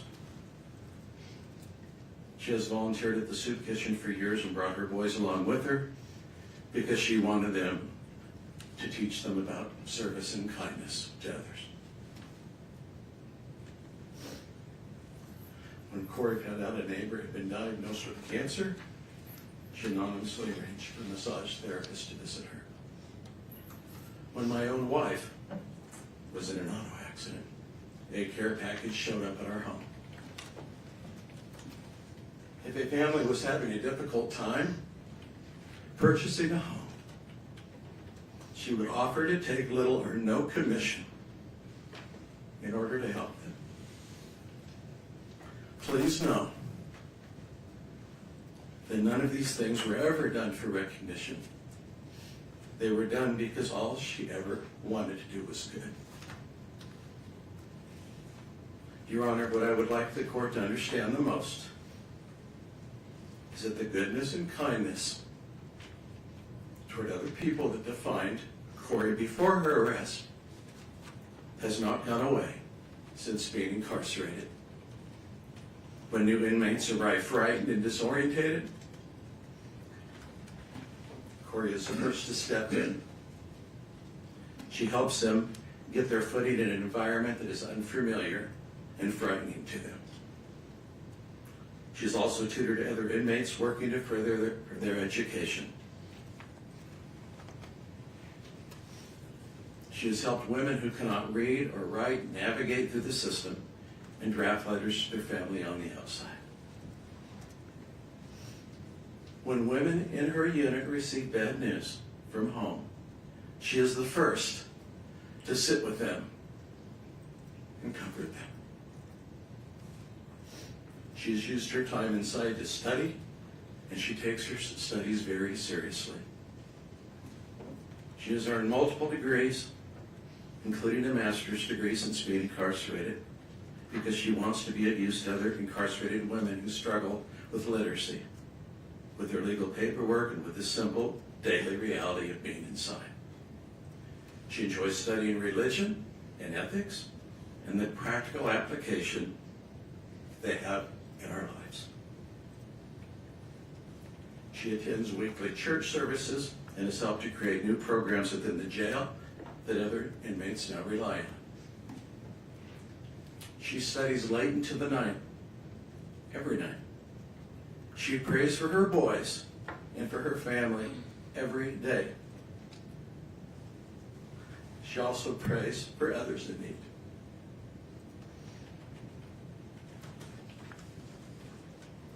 She writes to her sons, though her letters are returned to her unopened. She has not stopped trying to contact them, to express her love for them. Your Honor, the Kouri that I talk with each day is still filled with kindness, with goodness.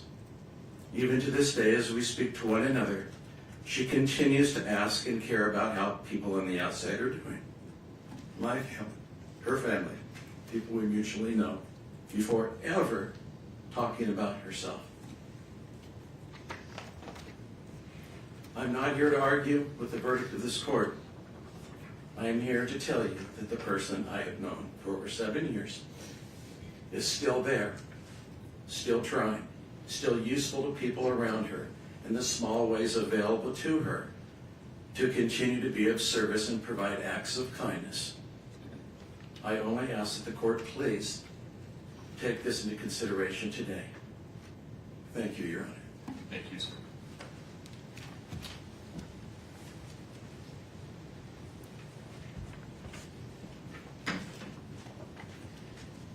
Your Honor, the next two letters are from individuals who are investors with Ms. Richins in her real estate business. Both of these individuals did experience losses of money. So although they may not be victims in this case, they, I guess, are technically victims in the case that is pending. So I think their perspective is important.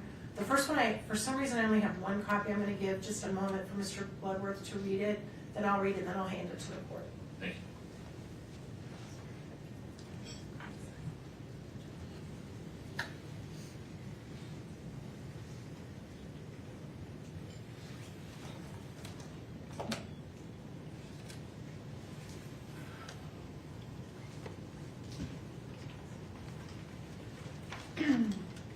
Honorable Judge Mrazek, I'm writing to you regarding whatever sentence you need to impose on Kouri Richins.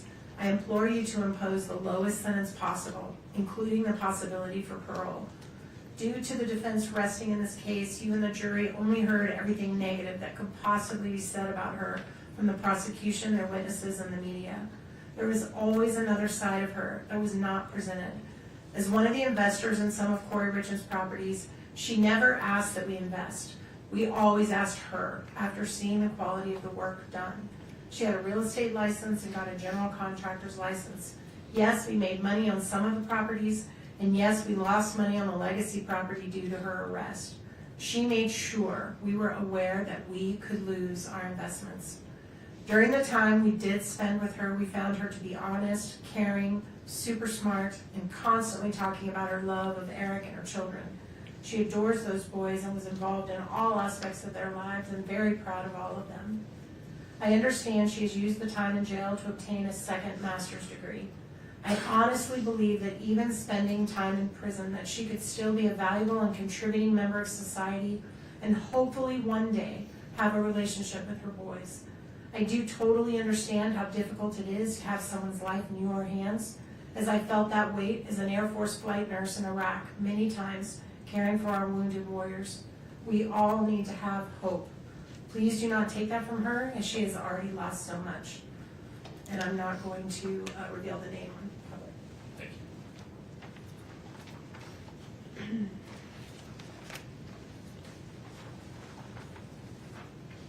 The second one is also an investor, Your Honor, that did lose a significant amount of money. So some type of victim status here. Honorable Richard Mrozik, thank you, Your Honor, for the opportunity to address the court at this sentencing hearing. Actually, okay, I do have extra of that one. Thank you for the opportunity to address the court at this sentencing hearing for Kouri Richins. May I first say that I was so impressed with your professionalism and demeanor during the trial.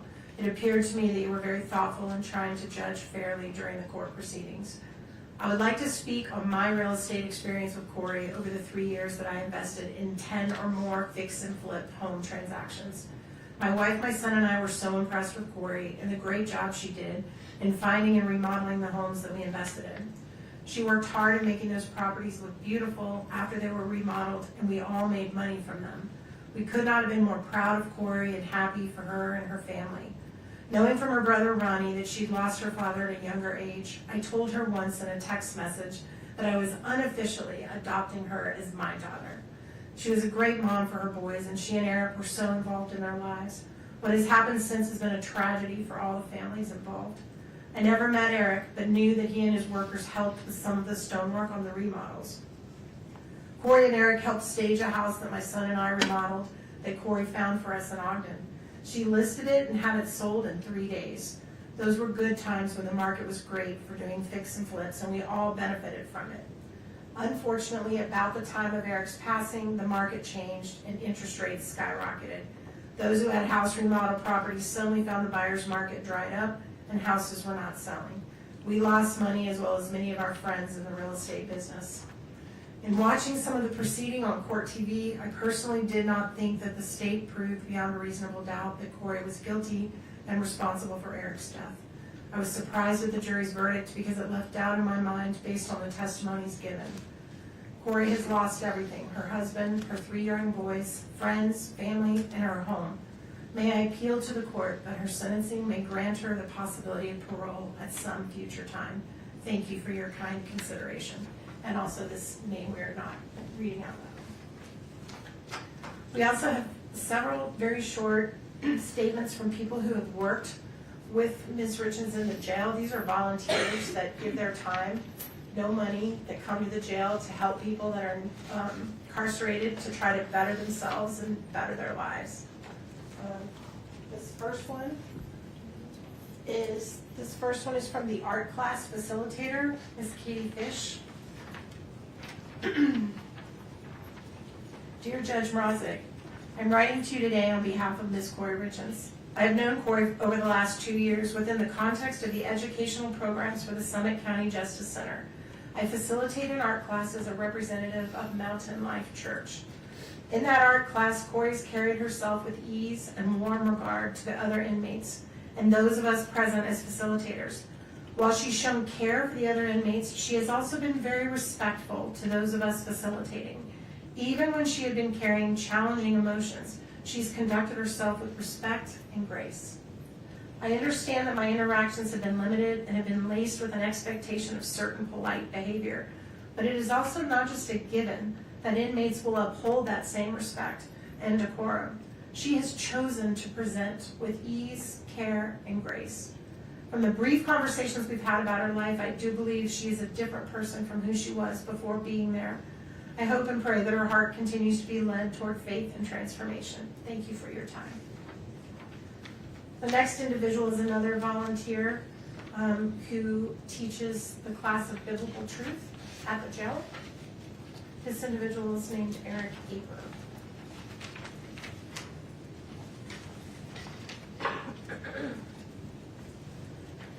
Dear Honorable Richard Mrozik, my name is Eric Marty Aper. Through Mountain Life Church in Park City, I've been a volunteer at the Summit County Jail for 8 years, helping to teach biblical truth to those incarcerated there and leading church services on Sunday afternoons.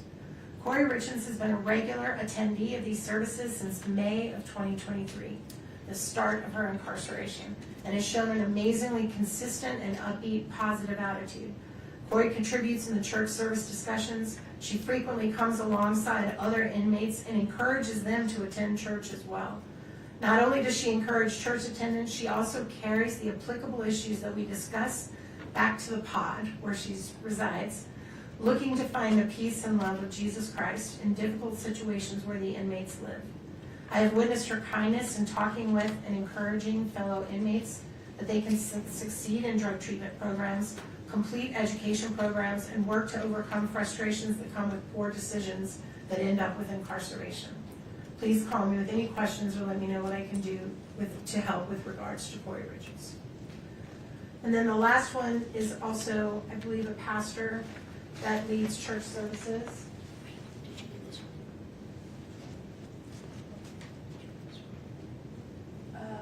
Nope, I think I might pull that out. Yeah, I do. I don't think I have that one, so I may need, thank you. This next one then is from Craig Moline, who's one of the pastors as well. Can you read that while I'm doing this? To the Honorable Richard Mrazek, Your Honor, I'm one of 4 people privileged to rotate in on Sunday afternoons from Mount Life Church to lead church services with inmates at Summit County Jail. On any typical Sunday, we will pray with inmates, sing a couple of songs, no matter how bad it may sound, read a psalm and discuss it, and then teach on a subject from Scripture. For 3 years now, Kouri Richins has been in attendance to those services. We've seen her be hospitable to other inmates, inviting them to services. She's participated in discussions, and we've seen her as a help to other inmates. At the beginning, we gave her a study Bible that helps give life application hints along with an explanation of the text. I smiled recently when I saw her Bible sitting in front of her, and I observed it doesn't look new anymore. It looks like a well-read book. In our teaching and discussions, we have talked about being intentional about posturing our hearts before sovereign God and coming to Him with humility with our prayers. We talk about what it means to have a personal and intimate relationship with God through Jesus. She has acknowledged her faith in Jesus and acknowledged she has felt His peace in rough times, what is often expressed in the Psalms. She has commented, when life around you falls apart, we still have a God to lean into and who reaches down and cares for us and gives us comfort and hope. The Kouri I know will thrive where she is. She will trust in her God for peace, and she will pray. She will continue to pray for her loved ones, and she will be a positive influence to those around her. Respectfully submitted. And then one last letter from the jail. Oh, yes. This is also a volunteer, an individual named Heidi Tunney. Dear Judge Mrazek, I'm writing to you on behalf of Kouri Richins. I've been working with Kouri over the past 2+ years as a volunteer at the Summit County Correctional Facility. I taught her in the addiction recovery program. I attended church with her on occasion. I worked with her in a yoga program that I started at the facility for the incarcerated men and women too. I found Kouri to be very easy to work with and very enjoyable to be around. She was very thoughtful in her conversations in class. She always showed the utmost gratitude for anything that was done on her behalf. I also noticed that she was a leader among the other incarcerated women. She tended to be a peacemaker and stayed above the fray and away from the pettiness and challenges that sometimes arise among incarcerated women. The women in general respected her and looked to her as a leader. Kouri actually was one of the women that asked me to get a yoga program started for the incarcerated women. She saw a need there and she acted on it. I started and have taught that class for almost 2 years now. Kouri was the most dedicated student. She only missed a couple of times the entire time I taught, and the times she did miss were when she was meeting with attorneys or had court appearances. She has continued to attend even after she was found guilty at her trial. I wish nothing but the best for Kouri. She has a very long road ahead of her. I hope and pray she will continue to use the programs provided to those that are incarcerated to better herself and lead the other women around her. The last letter we have in this section is going to be read by Kouri's brother, Ronnie, who's here to read it himself. And then we're going to have, Mr. Ramos, there it is. Mr. Ramos make a few very brief comments. Then we'll conclude with our final 3 and then we'll close out with Ms. Lewis and Ms. Richins, unless the court needs a break. Doing all right? No, it might make sense to take a break before Ms. Richins, given what you have previewed regarding timing. Great suggestion, Your Honor. Okay. All right, this is, if Ronnie can come on up.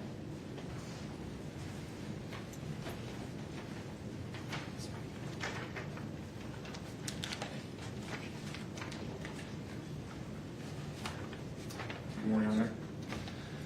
I'd like to address the court with actually a personal letter to bring to Kouri. Okay. Little sister, I love you. I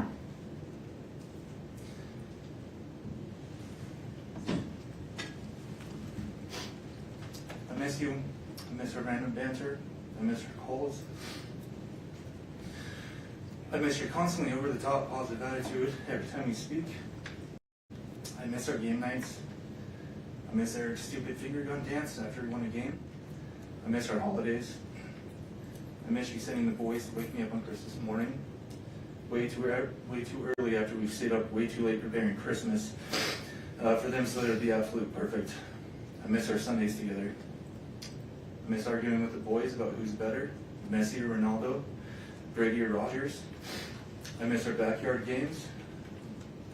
I miss me and the boys running all over you at sports in the backyard and Eric getting mad because you weren't competitive enough and you were really just out there to have fun and laugh.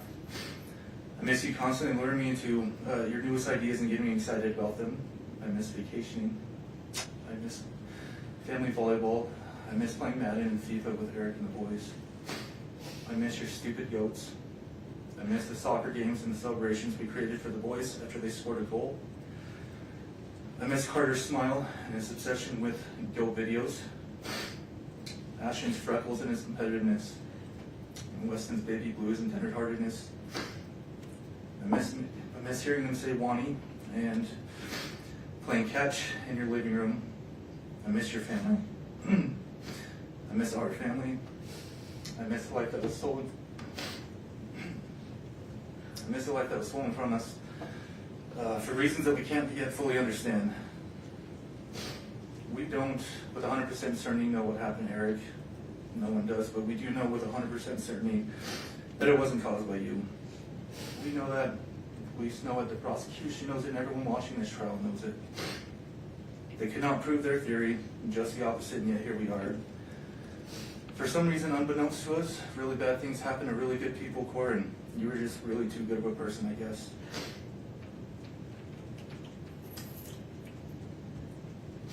I promised Dad a long time ago that I'd always look after you, Mom, and I intend on keeping that promise.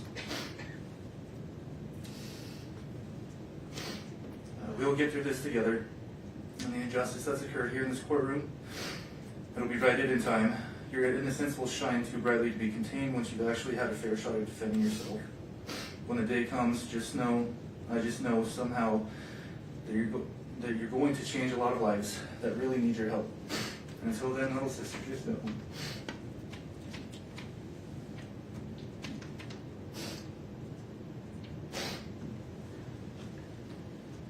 Just know that I'm right by your side, and I'll always be right here for you. I love you. All right, thank you.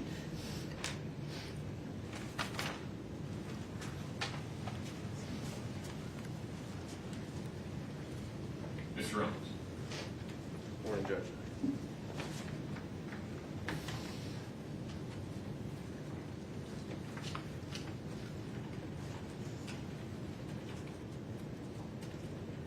Your Honor, I want to maybe begin by speaking just plainly and honestly.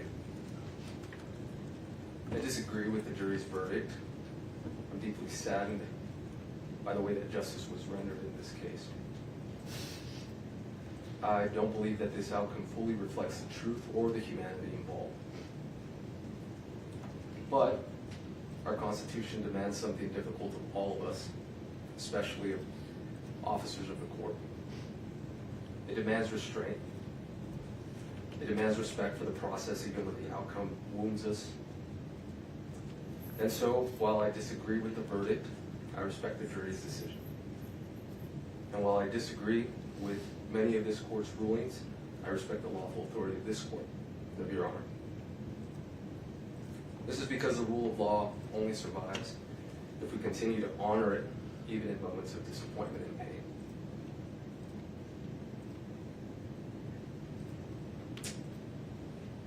But as a Catholic, there's one authority higher than any courtroom, verdict, or government power, and that is God.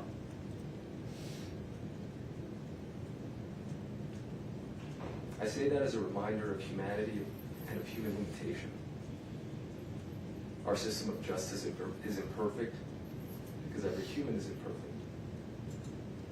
I think that humility matters here today. It matters because the sentence of life without parole risks becoming something greater than punishment. It risks becoming the declaration that redemption no longer matters. The late Pope Francis said that life without parole is just a death penalty in disguise because it extinguishes something fundamental to human dignity, and that is hope. Hope to all involved, victims, condemned alike. Refusing to impose a sentence of life without parole today doesn't mean Kouri is going to walk free. It doesn't mean that she will someday leave custody. She may very well spend the rest of her natural life in prison. It also does not mean that her victims who have spoken today, her kids, doesn't mean that they have to forgive her. They may never change their minds. They may never forgive their mother.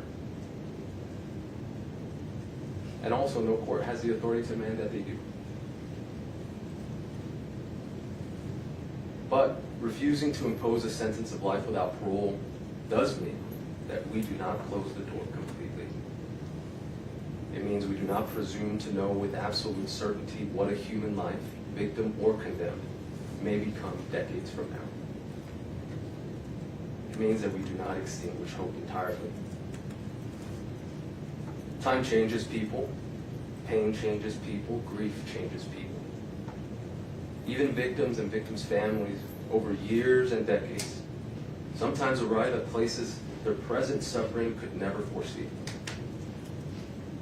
Some discover forgiveness, some discover peace, some simply discover that healing and permanent condemnation are not always the same thing. And others don't. A sentence of life without parole assumes none of that human change matters. Not the change in the person condemned, not the change in those harmed. A life without parole sentence freezes every human being, victim and condemned, inside the worst moment of their life and declares that moment permanent. Our Constitution demands more restraint than that, because a real measure of justice is not what we do when mercy is easy. It is whether we preserve humanity when mercy is hardest. No sentence handed down today will undo suffering. A different verdict wouldn't have reversed tragedy. But there is a profound moral difference between saying you must be punished and saying you are beyond redemption forever. One is justice restrained by humility. The other risks becoming judgment without end. And no human institution possesses the moral certainty to make that judgment absolutely. That lies with God alone. Thank you, Judge. Thank you, Mr. Ramos.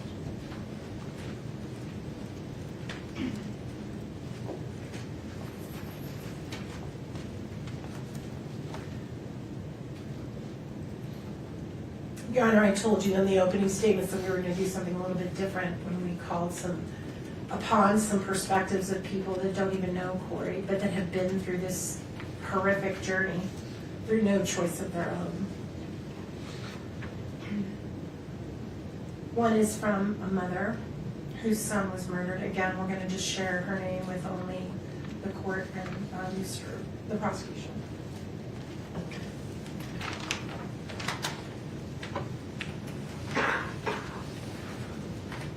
Honorable Judge Richard Mrazek. I'm going to skip the names. including the name of her son. My son was murdered almost 30 years ago in a random act of violence. He was only 18 years old. The man who killed him was just a few months older. I know the kind of grief that changes your life. I have felt the despair, darkness, and rage that comes from that loss. I know what it's like to try to rebuild your life with a heart that will never be whole again. And I know what it feels like to believe that the only thing that will ease that pain is inflicting pain on the person responsible for never getting another day with the one you love. I grieve with the family of Eric Richins. I am heartbroken for them, especially his children. And I want to be clear that nothing I'm sharing today about the criminal justice system and its many failings should be taken as any sort of criticism of them and how they feel or act in their grief. But I feel compelled to share my perspective with the court because I wish I had known what might be on the other side of experiencing the grief of losing my son and trying to navigate the criminal justice process at the same time. And I don't envy the decisions you have to make. I only want to tell you a little of what one broken-hearted mother has learned, and that is that the criminal justice system needs more humanity. It needs more mercy. And I know this because of the man who murdered my son. Sending to someone to prison without the possibility of parole should be reserved for the very rare, absolutely most heinous cases. Sending someone to prison without the possibility of parole is to decide they are irredeemable, that they are not capable of change, and will never be worthy of our trust again. It is a fate so bleak, I am not sure how anyone survives it, let alone do what my son's killer did. He went into the worst place imaginable and found a way to be a better human being. He spent the first 18 years of his adult life in maximum security. Those who are sentenced to life without the possibility of parole have few opportunities to participate in programs or work because resources are limited, and why would they waste them on someone who's never getting out of prison? The criminal justice system has gotten better and better at punishment.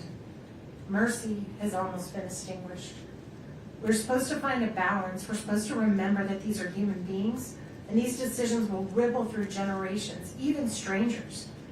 I am afraid with the increasing number of people sentenced to life without even the possibility of parole, we've decided it's easier to throw people away than to try and help them change, or even allow them to try and make amends for their mistakes.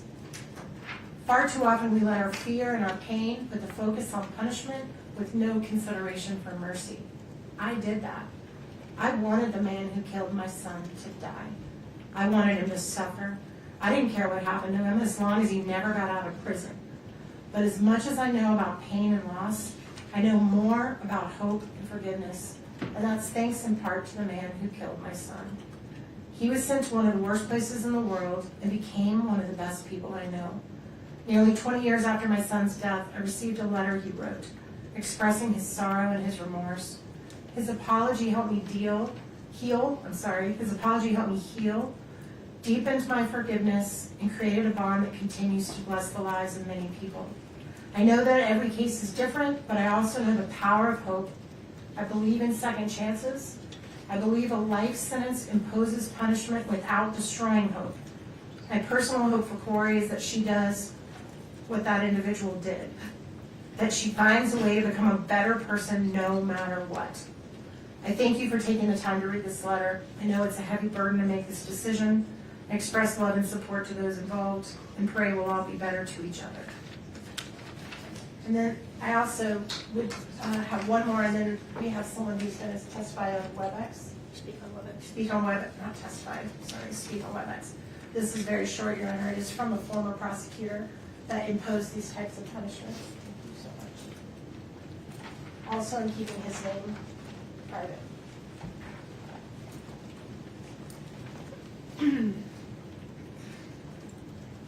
As a matter of fact, I'm going to skip the very first sentence because it would reveal who he is. So I'll just let the court read the first sentence quietly.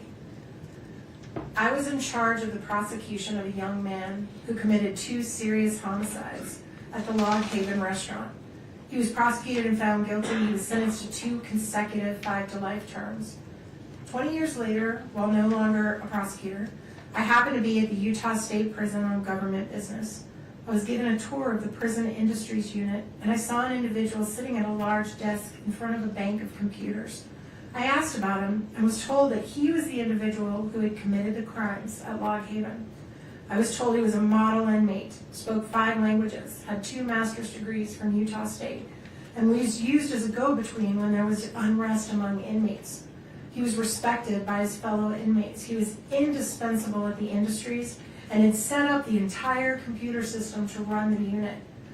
Coincidentally, the very next day I was speaking with the son-in-law of the father of one of the victims. He related to me how there had been a complete reconciliation between their family and the killer of their son. They had long ago forgiven him and wondered if I could help getting him paroled. I still had connections in the criminal justice system, and I told them I would try. I subsequently met with him at the prison, and I was equally impressed with how he had turned his life around. We were able to get him an expedited parole hearing. Tragically, he died from suicide a few months later when he was falsely accused of inappropriate access of the state computer system and removed from his position into a secure unit of the prison.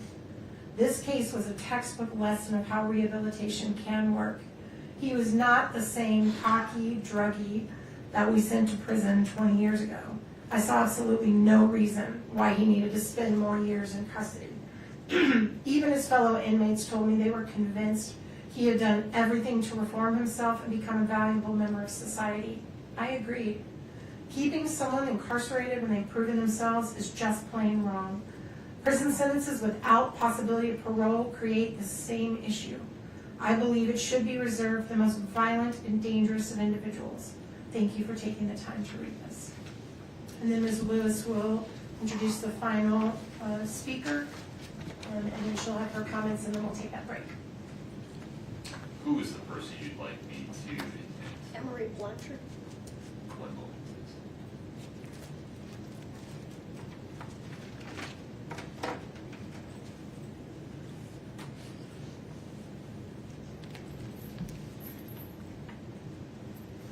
please. Emery, if you'd please unmute your audio, I'd appreciate it. Are we able to see her? Oh, my apologies. Thank you.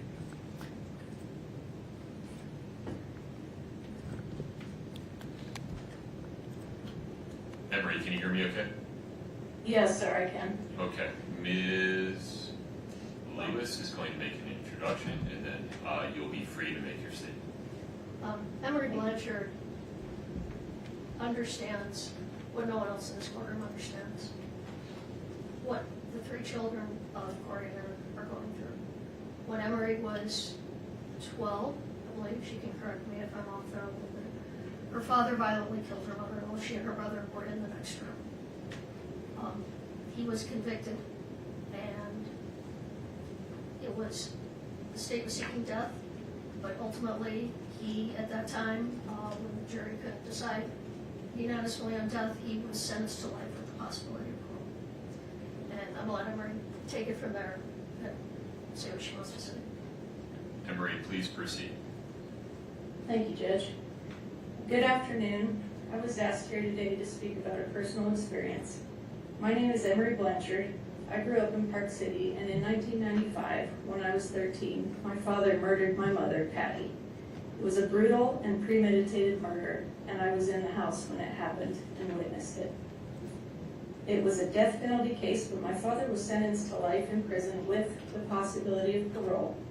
At the time, I wanted him to go to prison for a long time, and I didn't want to see him again. I was afraid for my life and safety as well. My mother's parents and uncle raised me. We would refuse phone calls from the prison, but my family collected every letter he sent and saved them in boxes, just in case I ever wanted to read them. In a short 4 years, when I was about to turn 18, I decided I wanted to see my dad. I had questions regarding the murder that I needed answered for my own mental health. My amazing grandmother offered to take me to the prison while I was a minor if I wanted to see my dad. I wanted to spare her from having to face the man who killed her daughter, so I waited until I was 18 and could go to the prison on my own. I didn't know if I would be fearful of my father, or perhaps even so angry that I might attack him. None of that happened. The moment I saw him for the first time in over 4 years, he simply hung his head and said to me, "I'm sorry." We both burst into tears and held each other. I felt safe and as whole as possible again in his embrace. Yes, this was the man who killed my wonderful mother, but at that moment I realized he was still my dad, and I still needed him. The next decades were good at times and very hard at times. Many years I visited my dad often in prison. Some years were exceptionally hard for me, and I chose not to see him at all. I experienced a full range of emotions, and all of them were valid. I knew for my own health and peace I had to learn to let go and forgive. No easy task, but this is when I truly mastered empathy and compassion. My father served 25 years until his first parole hearing.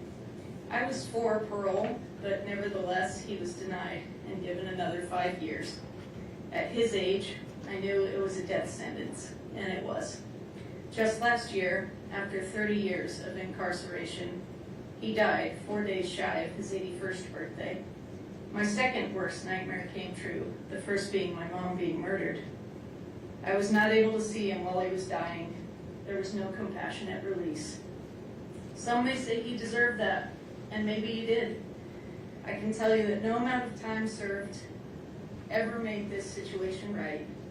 20 years, 30 years, and even death. None of it can bring back my mom or repair the immeasurable damage that he caused me and my family. Once 20 years had passed, my grandmother even said to me, "It's been long enough. You want your dad." I wanted my mom, but I did still have a living parent, and I needed him.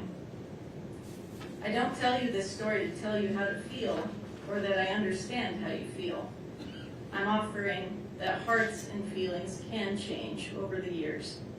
To honor my mother, I'm a victim advocate who supports people in domestic violence situations, and I now help people with PTSD heal at my ranch in southern Utah using nature, horses, and farm animals as teachers. I teach compassion for humans and animals alike, and I found a way to turn my pain into purpose. But I will tell you honestly that life is still hard, and losing both of my parents at that young age harmed me greatly and left me with a very sad and lonely heart.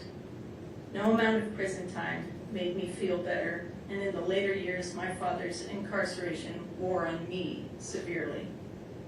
What I will leave you with is this: hold tightly to the good memories of your father, and in time, perhaps your mother too. Cling to your family and siblings for love and support. Please let love reside in your hearts and not hate. I pray for your family and for your peace and healing, and thank you for allowing me to speak today. Emery, thank you very much. Thank you, Emery.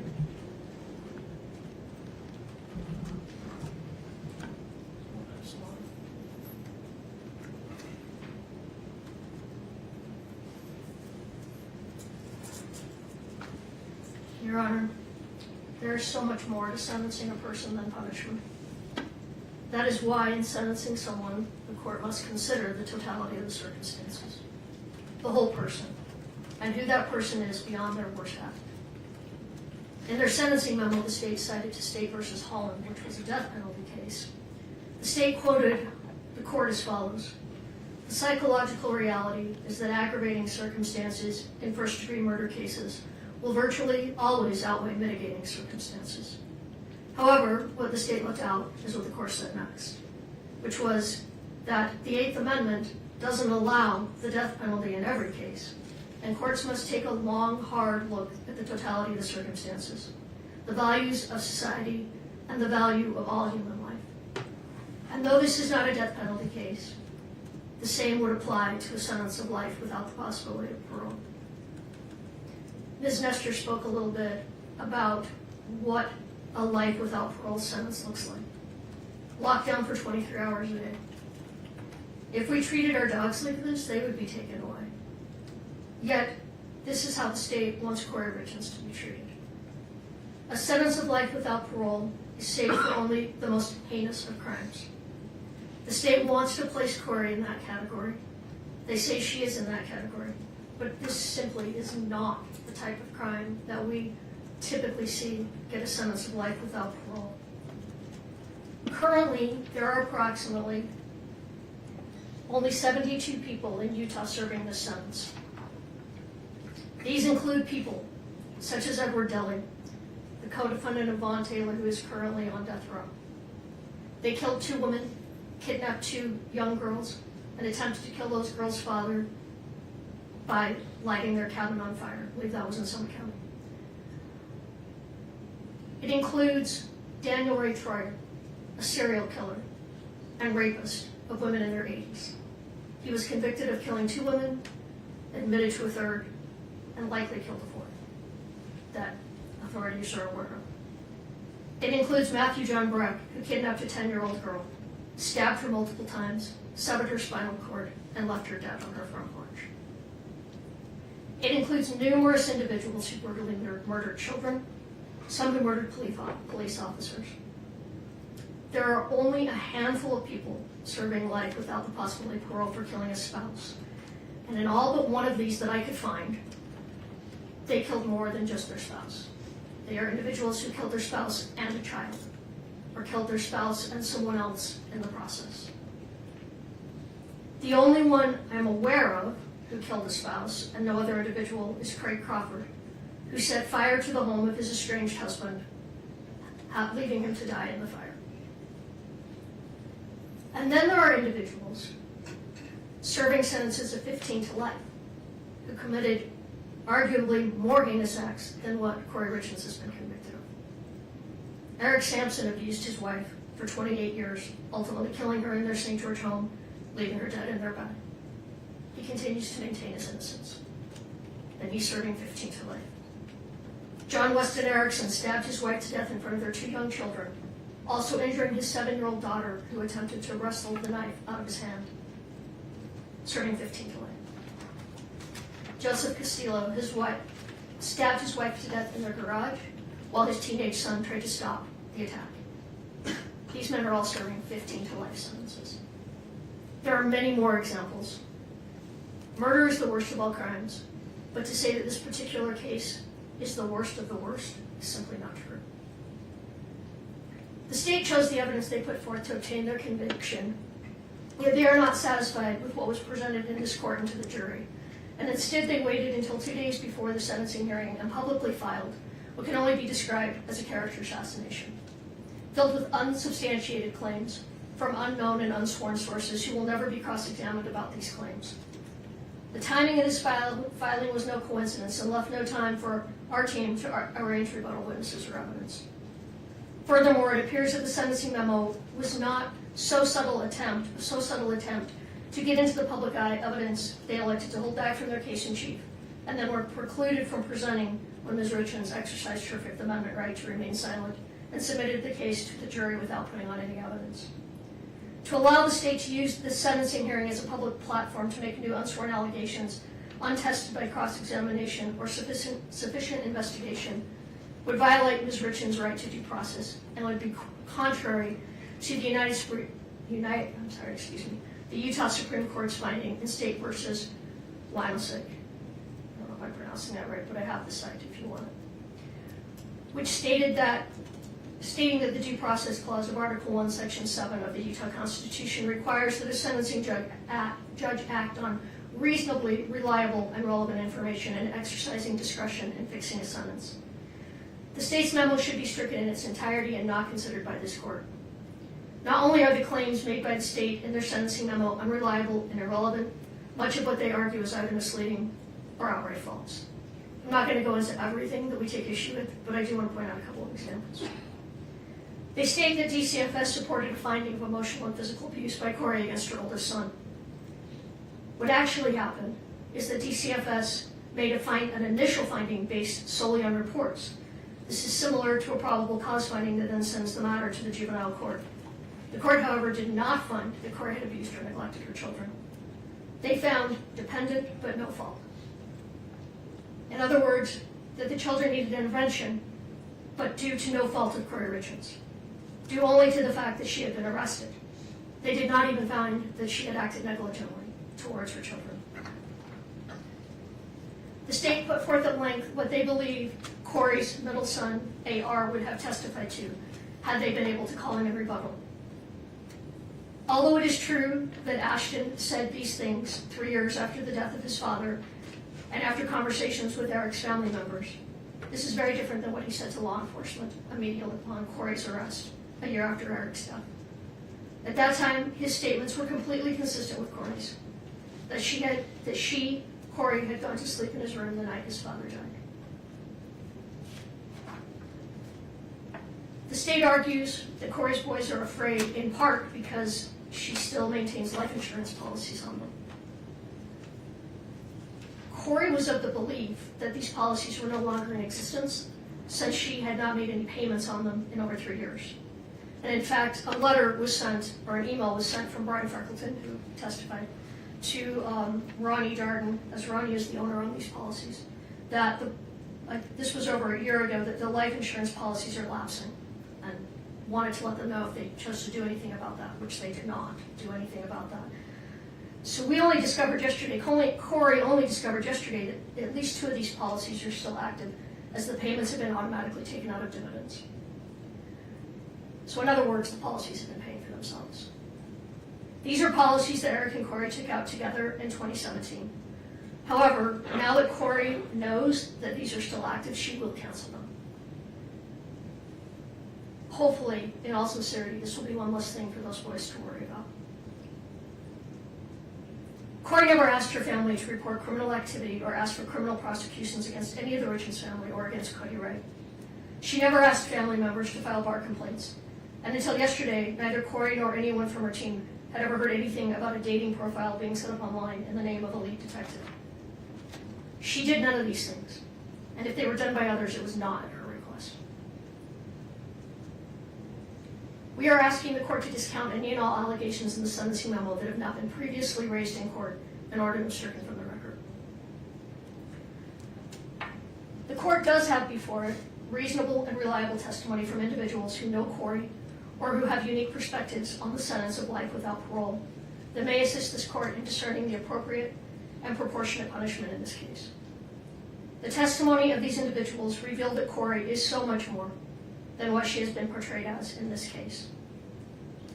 Everyone who was around her says she was a wonderful mother, just like Eric was a wonderful father. The state argues that she shows no remorse. Kouri has remorse, and she has regrets about many things, and you're going to hear some of those when she speaks. However, she cannot show remorse over something she did not do. She maintains her innocence and has every right to do so. Having said that, however, she stands before this court today convicted of the crimes charged, and she fully understands them.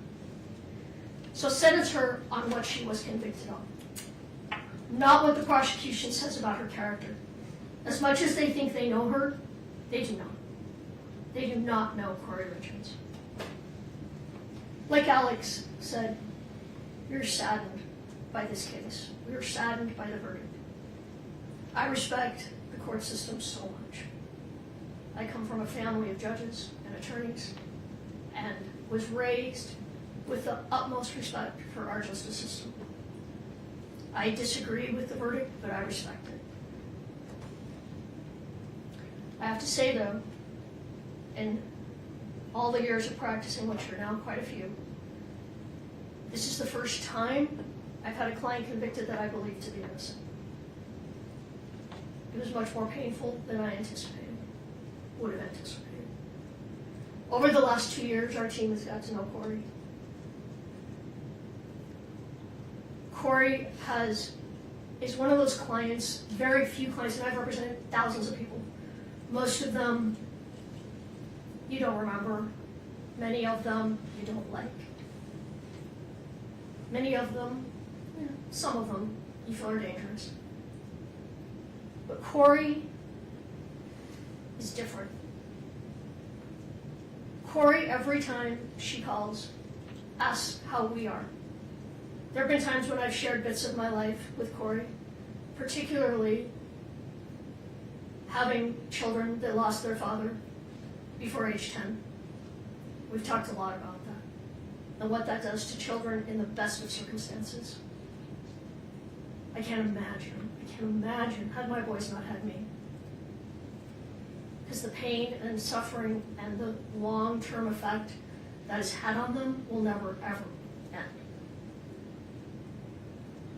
But when I share something with Kouri, when I share that someone is ill or that someone is having a problem, sometimes I don't even remember I've said it, and when she calls me, she always asks, how did that turn out? You know, is your family member okay? Before we talk about her. Every time. The state is not only asking for life without the possibility of parole, they're asking for consecutive sentences. The sentences in this matter should run concurrent to one another. Pursuant to the line of cases, Strunk, Golly, and Smith, the sentencing statute favors concurrent sentences. And looking at the totality of the circumstances, imposing consecutive sentence would constitute an abuse of discretion. In State v. Gray, the Utah Court of Appeals cited Golly and Strunk, holding that the Board of Prisons' ability to grant parole is an integrated component of the rehabilitative needs factor that must be balanced with other required factors. Even though the statutory language has been modified since Strunk, Golly, and Smith, the language still applies. And the Supreme Court and the Court of Appeals still looks to that language. The board should still be allowed to function and make the decision regarding the rehabilitative needs of Ms. Richins. Running sentences consecutive to a sentence of life without parole is senseless.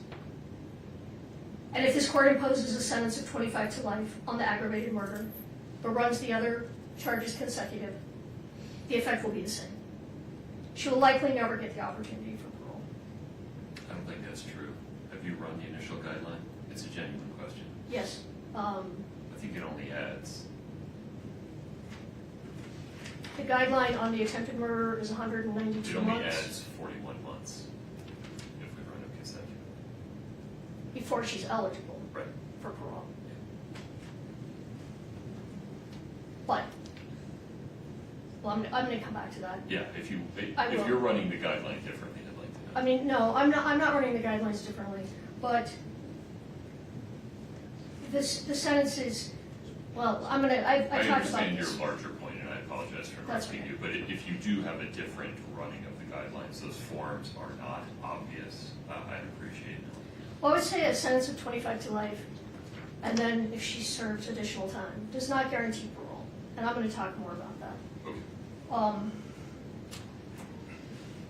And it's almost unheard of for someone to be paroled at their first parole hearing on these serious offenses. And looking at the totality, there are mitigators. Kouri had no criminal history at the time of Eric's death. She was involved in positive ways in her community. She volunteered regularly. She headed up a sub for Santa every year. She was a friend, a daughter, and a mother, and excelled in these roles. She educated herself. She was involved in every aspect of her son's lives. There is no reason to hold her in prison for life. We asked this court to impose a sentence of 25 years to life. When you put aside all of the media, all of the intrusives, and you look at the crime she is convicted of, this is an appropriate sentence. A sentence of 25 to life is not a sentence that guarantees the release of Kouri Richins. It is not saying that she even should be released. What it is saying is that the decision whether she should be released is a decision for someone else to make on another day. A day that will be, at a minimum, 25 to 30 years in the future. A future that could look very different than today. Although today is not a day for forgiveness, that day may come. A sentence that allows for parole is a sentence that gives a pathway to forgiveness. You heard from Emery Blanchard, the only person in this room that understands what the Richens boys have been through. You heard how the day came when she missed her father. She wanted her father in her life. I know that she came to a place that she hoped to spend one more day outside of the prison walls with her father. And that day didn't come. He was not paroled, and he died in prison. I don't minimize what Kouri's boys are saying today. I understand it's contradictory to what other people are saying regarding Kouri as a mother. I don't know why they're saying these things, but what they think and feel today, they are allowed to think and feel those things. They should be. Their feelings are valid, and it's okay. And I think Kouri will say this too, but she wants her boys to know it's okay. People change. All of us change. Kouri will change. Those little boys will change. A sentence of 25 to life will not be easy time. It will be hard time. For the first part of that sentence is generally served in maximum security for the first 3 to 4 years. But if the day comes when her children want to see her face to face, a 25 to life sentence will make that easier for them. If they, like Emery, decide someday they want a relationship with her, even one behind the walls of the prison, a 25 to life will make that possible. And a sentence with the possibility of parole, like I said, does not mean she will be paroled. It's very possible she will spend her life in prison. And quite frankly, if her case does not come back on appeal, and she is in prison and she maintains her innocence, parole's highly unlikely. But the Board of Pardons is uniquely qualified to make that decision. That is their job. And it is a particularly important job in the most serious of convictions. They will be the ones looking at a woman who will then be in her 60s or possibly 70s. They will decide if she has been rehabilitated and if she is a danger to the community. These are not decisions that can be made today. We don't stand here today asking you to give her a second chance. We ask you to let those best qualified make that decision when the time comes. When Kouri's and Eric's boys are grown. When they can tell the board if they feel the same way that they do today. You heard a letter read today from a woman who once stood in the shoes of the Richens family. At sentencing, she wanted life without parole for her son's killer. Now she does not. She has changed. Her views of prison have changed, and her feelings towards the man that took her son's life has changed. But a life without the possibility of parole, the sentence cannot be changed. If Kouri and Eric's boys someday change their mind, and it is too late to say something different than what they've said today, this day will become one more day that haunts them. If in 30 years they still do feel as they do today, they will have the opportunity to express those feelings. But don't allow their statements at age 9, 12, and 13 become another tragedy, another trauma that they may end up suffering as adults. A sentence that doesn't allow even the possibility of parole is a sentence that tells the world there is no hope. There is no growth. There is no change. There is no room for forgiveness. There is no room for love. That we are all our worst act and will never be anything more. And that is not the human experience. In a world where humanity is waning, act with humanity. In a world where hatred is encouraged, act with kindness. In a world where forgiveness is seen as a weakness, act with compassion. A sentence of 25 to life with the other charges turned concurrent reflects the seriousness of the offense, takes into consideration the totality of the circumstances. Further, it follows the recommendation of the pre-sentence report, and it is the appropriate sentence in this matter. Thank you. Thank you, Ms. It is 12:55. We're going to take a break until 1:25 to make sure Ms. Richins gets an opportunity to use the restroom and eat something. Mr. Bloodworth, you look like you have something to say. Your Honor, does the court want to hear from the state one last time before the she allocates? I do not. I have this firmly in hand. I would like to make it clear, in case there was any ambiguity, that the court has considered and is denying defendant's request to strike portions of the state's sentencing memorandum. Yes, thank you. Court will be in recess until 1:25. Let's make sure that Ms. Richins gets something to eat. Thank you.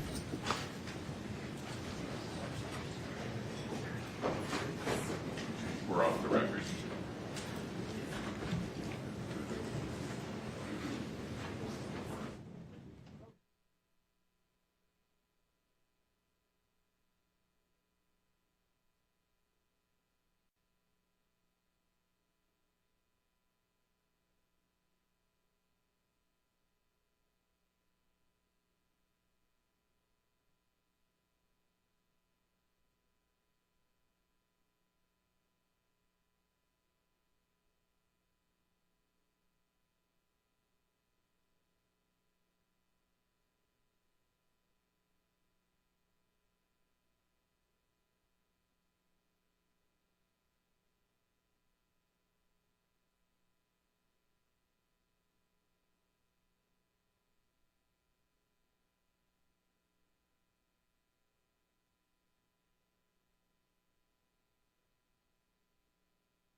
case 231-500-139. Ms. Lewis, Ms. Nestor, anything further before we hear from Ms. Richins? No, Your Honor. Okay. I understand that Ms. Richins will like to stand at the podium, Yes, Your Honor. and you folks would like to join her. Yes, Your Honor. No problem.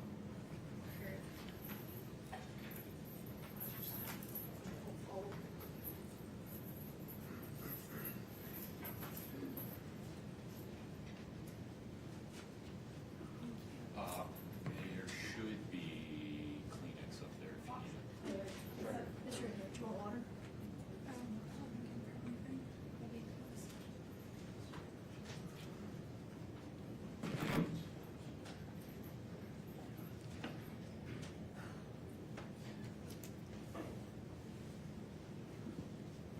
My sweet baby boys, I know that today you don't want to speak to me, have a relationship with me, but you may think you hate me, and that's okay. I will never be angry at you for your feelings. When the day comes that you're ready, I will be here for you, waiting for you, and loving you. But I need you boys to know and understand that I have been desperately trying to get in contact with you any way that I can for years. That all of my communication has been completely cut off from you since early 2024. And now I will use any opportunity I can to get a message to you. Even if that means sharing it publicly to the world, fully restrained, in my jail clothes, in one of the most horrible situations possible. I don't care, and I'm not embarrassed or ashamed by any of it. All I care about is you boys. I will do whatever it takes for you to hear the truth from me and to come home to you. For the time being, I don't know when that is or when my next opportunity will be. So for now, bear with me as I have tried to consolidate everything I've wanted to share with you for the last few years, with everything I want you to know until I'm able to speak to you again, and one long message. And although you may not be ready to hear it today, that's okay. My hope is one day you will be. May 6th of 2024, temporary custody was transferred from the state of Utah Child Services to your Aunt Katie and Uncle Clint. My last video call with you boys is several weeks prior to that, around April 24th, 2024, when you were still in the state's custody. Once temporary custody was transferred to Katie and Clint, against my wishes, they cut off all of my communication between you boys and I. It was years before I would ever have a trial. I warned social services that if they gave custody of you to the Richins family, it would be the last time I would be able to see or speak to you boys again. And your opinion of me in this case and wild allegations would soon mirror those of the Richins family. And that's exactly what happened.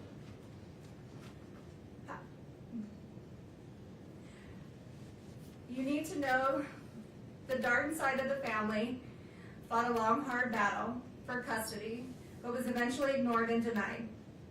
Since temporary custody was granted to Katie and Clint, they have not allowed me to see or speak to you. No more video calls, no more visits. They blocked the phone number for the jail so I can't call you. Birthday cards, Christmas cards, the letters I would send you boys, they were all returned or rerouted. All of my contact was cut off more than 2 years ago. So please, please ask them. Please ask them for your cards, for your letters, if I tried calling you. Please, just ask them. Whether it's now or in 10 years. The one thing I need you boys to know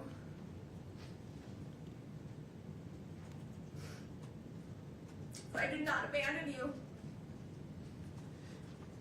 I did not just walk out of your lives one day to never return, to never call, to never show up.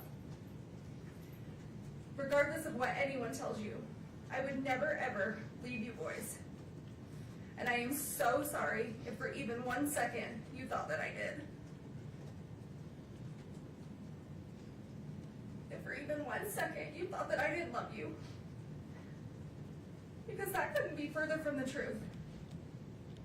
You boys are my world, the reason I continue to wake up every day and fight to come home. You're my reason for living. I understand that you're in a difficult situation, mentally, emotionally, and physically. I understand you guys have been through an extremely difficult time this past 4 years. You should never have to deal with such tragedy, and I am so sorry that you are going through this. You boys have the right to be angry and sad and confused, feel in survival mode, have questions. All of this is completely valid. Your feelings are completely valid. And one day when this is all over, we can sit down and talk about all of this and sort it all out. And I promise you boys, one day it will be over. I'm not perfect. I have succeeded and I have failed. As a person, as a wife, as a parent, we all do. I have done plenty of things I am not proud of. Some I regret, some I don't. Some I'm ashamed of, and some I'm not. I regret things I have done right in my life to later find out they were for the wrong people. I have said things I shouldn't have. I have done things I shouldn't have. Sometimes I haven't said what I should, or not meant what I did say. There are things I can't change, and long overdue apologies that I owe. There are would'ves, and could'ves, and should'ves. We all have them. We have all done them. And you boys will too one day, but in your own way. And that's okay. That's life, and we're human. Nobody is all good or all bad. We just get portrayed that way. You're going to succeed and achieve amazing things in this life. You're also going to make mistakes and fail at some things. But use those opportunities to grow and to learn. They do not define you, and don't ever let other people make you think that they do. We are not defined by our best or our worst moments. We fall somewhere in the middle, ever evolving, and you boys are ever evolving. Secrets diminish self-respect. They lose trust. They make us lose ourselves. I fell in love with someone who wasn't your dad. Your dad fell in love with someone who wasn't me. I did things behind your dad's back. He did things behind mine. Don't keep secrets. Always put your spouse first. Your dad and I didn't always do this, but don't be like us in that aspect.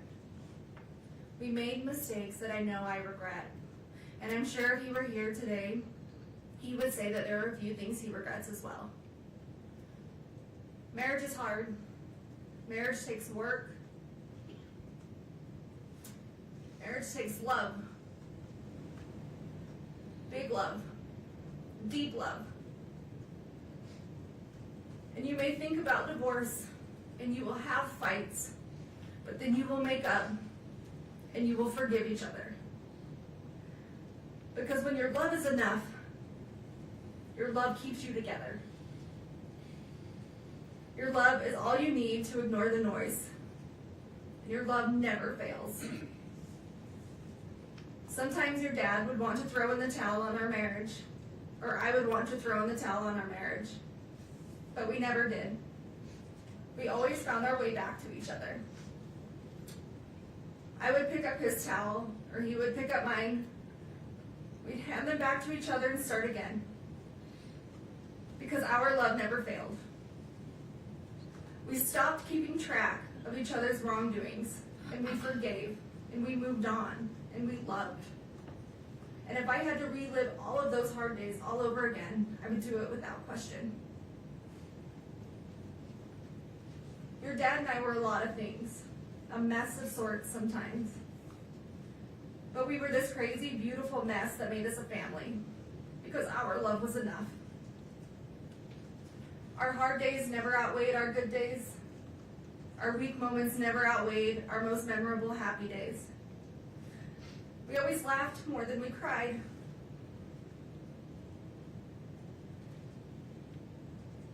We failed at some things, but we we never failed at loving you boys.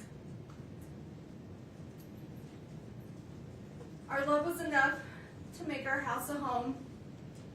Our love was enough to stay together, to raise you boys. Our love was enough to forgive each other when others said that we shouldn't. To do things for each other others may disagree with. Our love was enough to protect each other, even though it may cost us everything. Love can make you lose yourself. Sometimes it makes you do things you know you shouldn't, but knowing it's not wrong at the same time. Because your spouse is your person, your love is enough.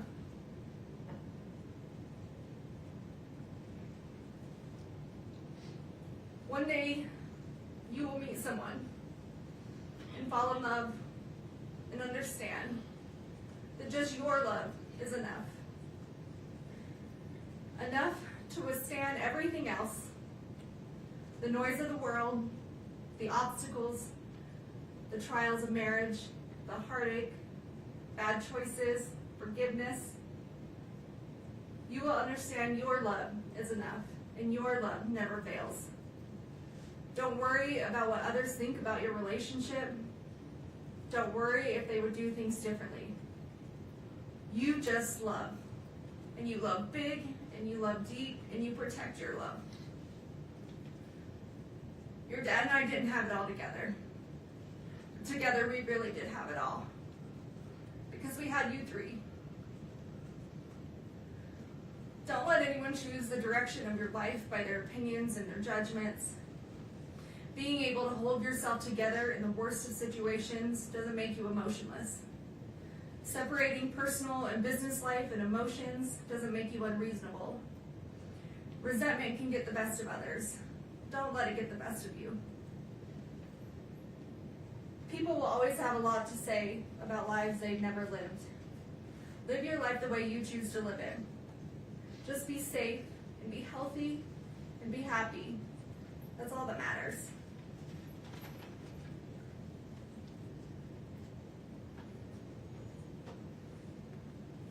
Sometimes people will want you to believe that life is simply black and white. That situations are black and white, but they're not. Life, situations, they are full of color. At the very least, shades of gray.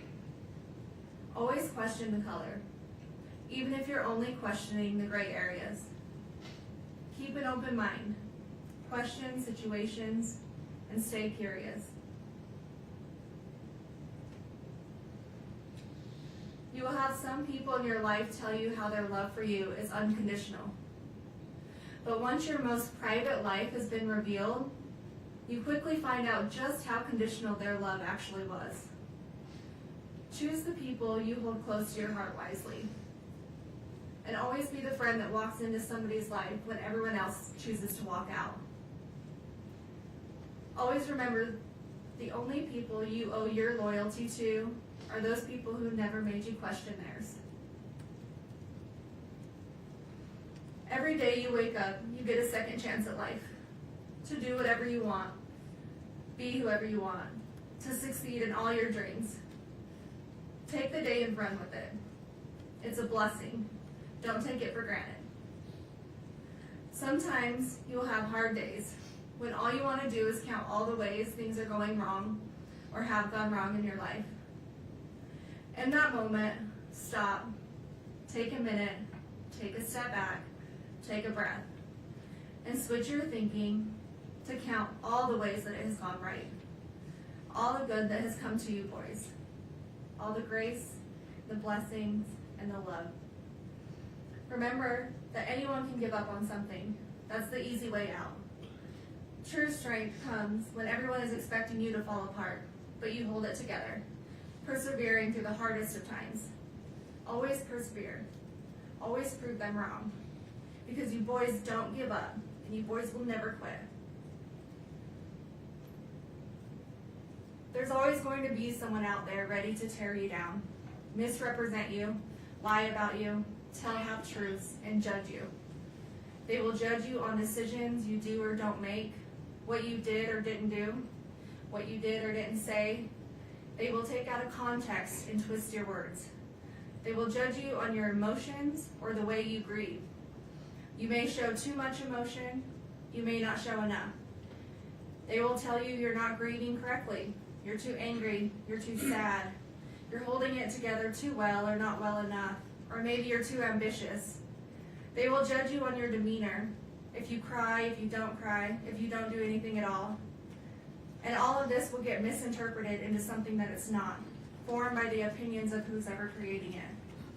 And then silence is also too often misinterpreted and misjudged. But when people behave that way, it has much more to do with them personally than it does you.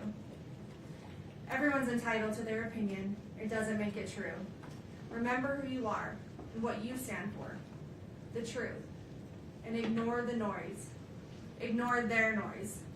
Ignore their egos, their entitlement, and their biased judgment. Those who abuse the power and the positions they hold will have a higher power to report to one day, and that higher power holds the final truth, their final truth. Don't ever let someone tell you how to show emotion, how you're supposed to react to any given situation. Don't care what others think about you, what others say about you, just let them talk. Just be you, be yourself, be authentic, be genuine. Because those who truly know you, who truly love you, is all you need.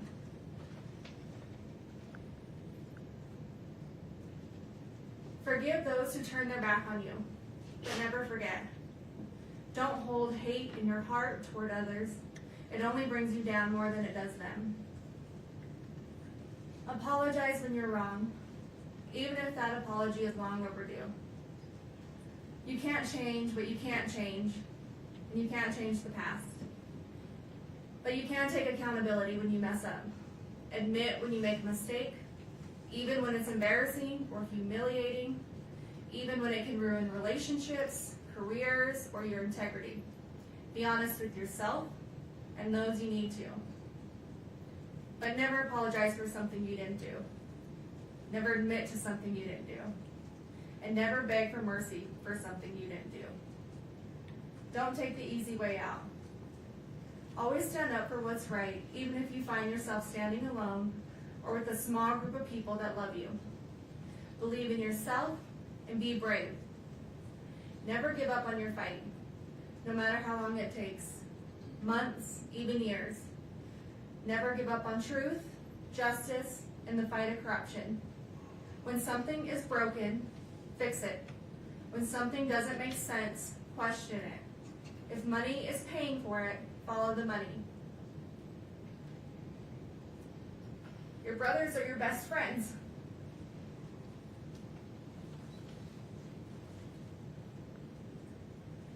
Your dad and I raised you boys that if you cared about nothing else in this world, you care about each other.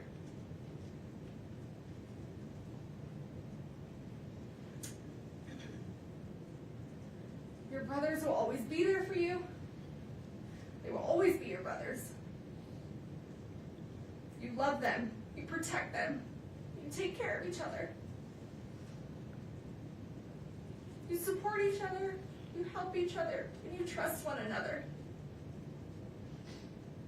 You be loyal to one another. And you keep each other safe and healthy and happy. And you stay together no matter what.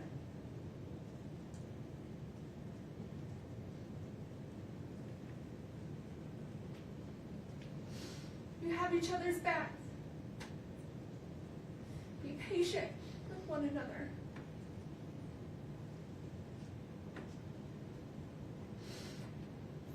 Don't keep track of wrongdoings. Let them go. Forgive. Move on. Show compassion, empathy toward each other. And never go a day without telling one another you love each other. Because you are never too old, or too cool, or too busy to love each other.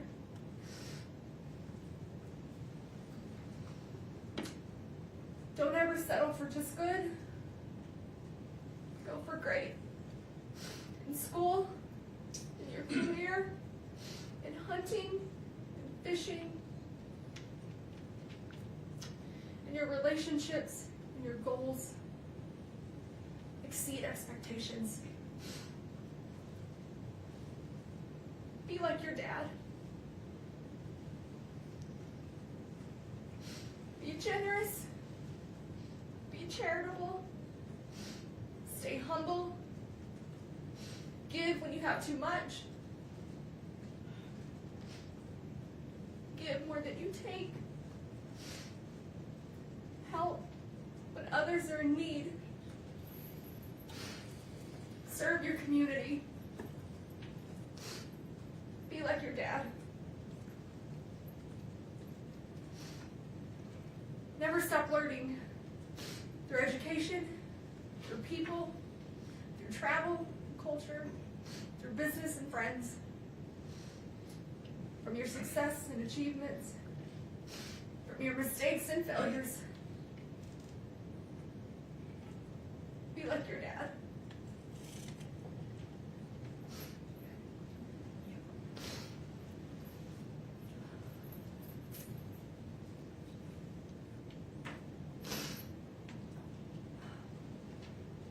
Love the outdoors. Find your peace, your therapy, your heart and soul on the top of a mountain somewhere where it's quiet, where it's calm, where you will be able to feel the spirits of those that you love and miss the most. Be like your dad.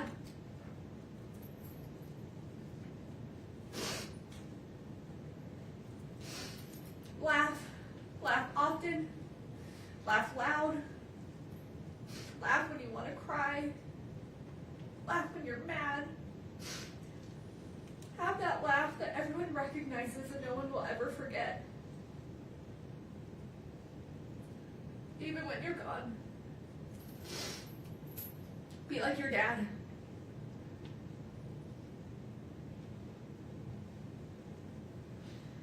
Love your family through the good, the bad, the disagreements, the back and forth arguments. Choose forgiveness. Choose love. Choose happiness. Be a loyal brother. Be a noble son. Be like your dad.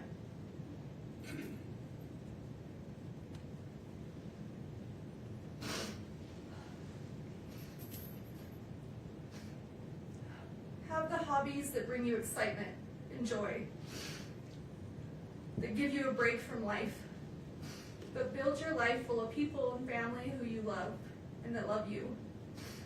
Build a family that makes you happy to come home to every day, with a career that makes you hold your head high.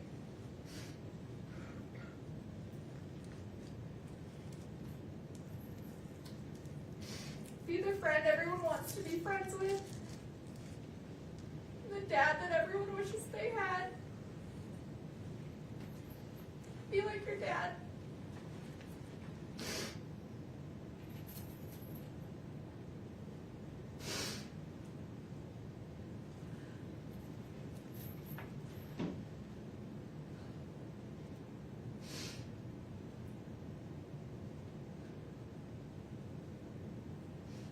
As your parents, your dad and I wanted to give you every opportunity or choice that we didn't have.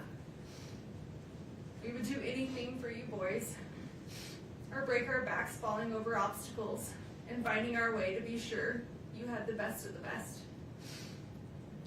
Even if we didn't always do it well, or have the right answers, or the words, we would give you everything that we had.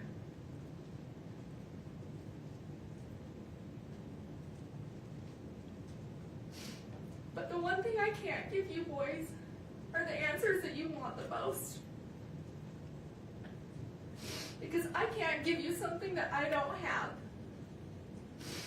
An explanation that I just don't know.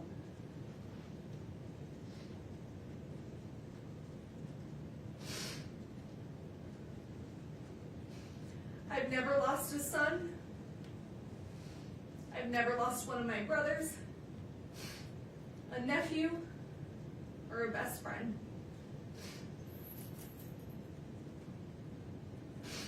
But I did grow up with a single mother, and I have lost my father.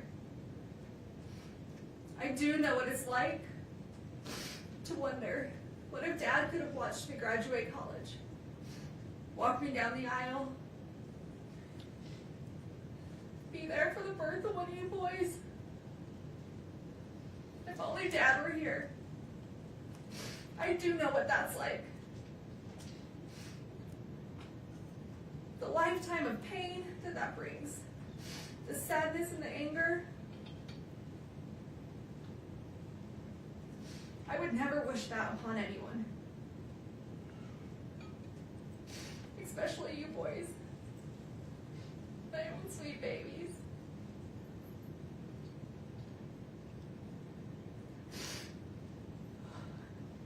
It's a lifetime of what ifs and if onlys. An empty hole in your heart where your dad's supposed to be. He's supposed to fill. He's supposed to walk through life with you, with us, with our family. I do know what that's like. So murder, an attempted murder, 4 years later, and it's still hard for me to say those words out loud. They get caught in my throat. I turn my stomach, and I try to avoid them as much as possible. Because it makes me physically sick to think about. But still to this day, I can't believe this is real sometimes. That this is our life. That this is my life. Convicted of taking one of the people out of my life who filled it the most. My husband, father of my children,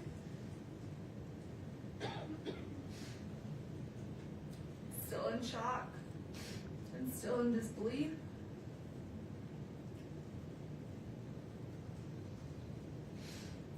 Accused and now convicted of such a heinous crime. Potentially costing me to never see you boys again.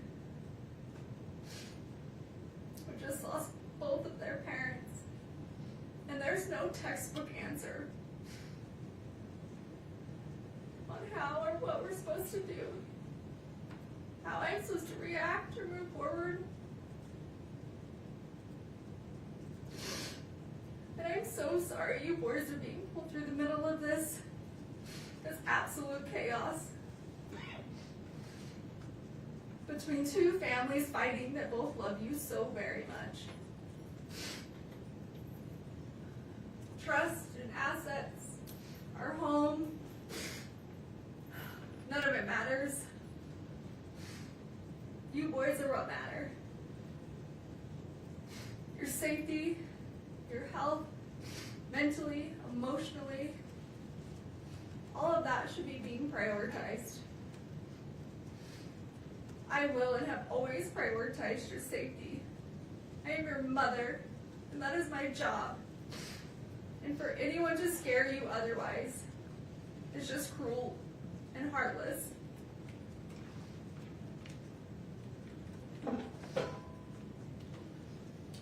I'm sorry that 8 people from a jury who have never met you or me or our family had the right to determine our future. And they did that in less than 3 hours. In a perfect world, there might be justice. But in a perfect world, nothing ever goes wrong. Tragedies don't happen.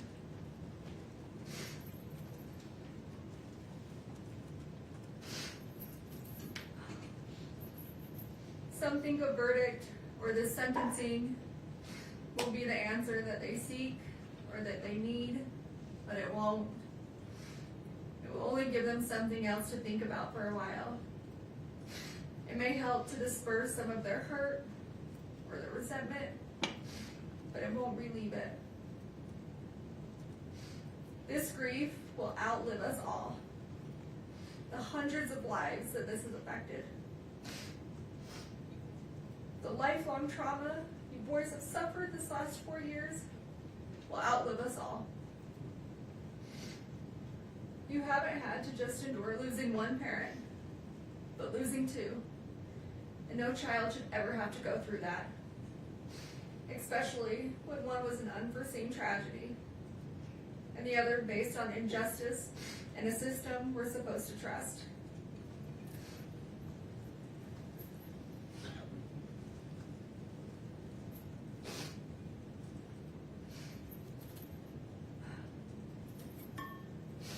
Your dad's memory will always be the kind that's a physical hurt, a tightening in your chest when you think of him, particularly on days like today, his birthday, because he was so loved that no verdict or sentence will ever be able to release that kind of suffering. I'm broken without your dad, broken without you boys. God did not put me in this world to take a life. God put me in this world to give life, your lives.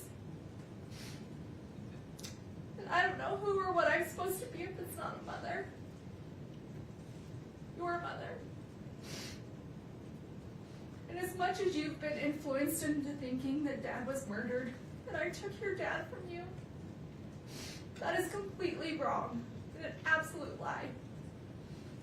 And the thought of that is still as absurd today as it was 4 years ago. And just because someone may not be perfect, that's a far reach for them to be capable of murder. To kill someone, our someone.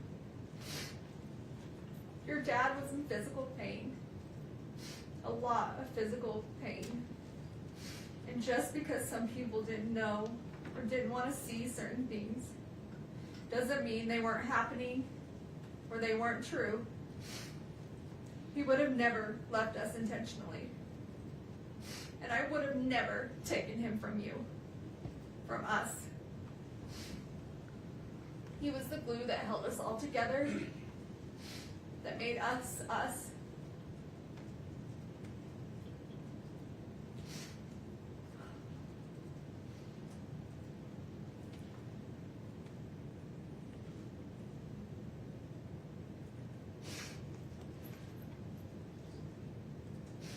Every little boy needs their father. Is he supposed to teach you the things that I could never explain?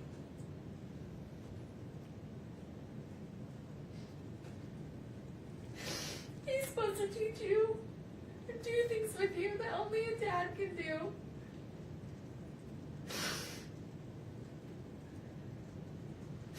And only he could give you those life lessons between a father and a son.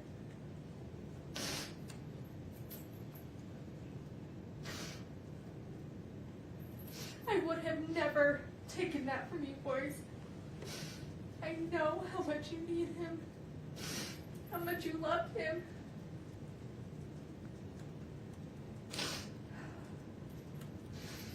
How much you aspire to be just like him.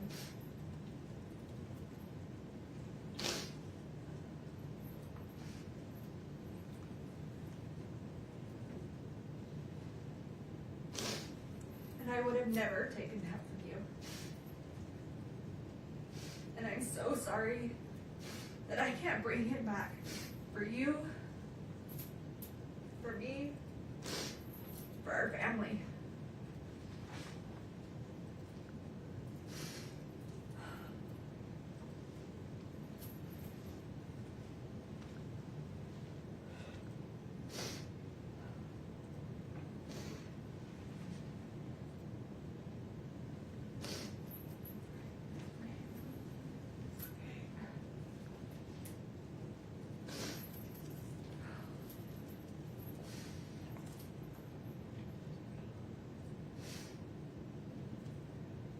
I can beat myself up all day about how I could have been a better person or made better personal choices. And I can understand and accept you boys being upset about those things. But murder? No, absolutely not. I will not accept that. And I will not be blamed for something I did not do. I will appeal and fight these charges no matter how long it takes. Not because I have anything to prove to this court, to the state, to the Richens family, or to the world, but I do have something to prove to you three. I do care what you boys think, and I need you boys to know the truth. And because of that, I will never quit or give up on this fight for justice, the truth, and coming home to you. So please, I know that right now you may not believe me, that you believe I took Dad from you, and that's okay. I still and will always love you, and I'm asking that you please just don't give up on me. I'm coming home, not today, not this year, but we're going to make this right. Our justice system will get this right, although this courtroom can't seem to. We have a long road ahead, but I will never quit fighting my way home to you boys. I love you more than these words could ever express. I loved you before I ever met you. And I will love you long after I'm not here to say it. And every minute of every day, I miss you boys more and more. And I think about how much I wish I could be with you, and this nightmare would go away. And we could have our family back. This entire situation isn't fair to anyone, but it's especially not fair to you three. And you boys are all that matters. I want to remind you just how strong you are, that you are loved by so many, and I am beyond proud of you, of everything you have overcome, everything you have achieved, and how much you bring into this world.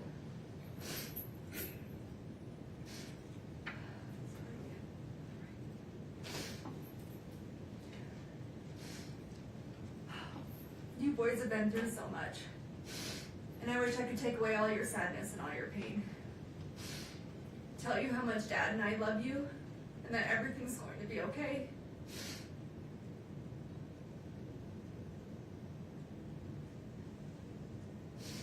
I wish I could count the freckles in your little cheeks.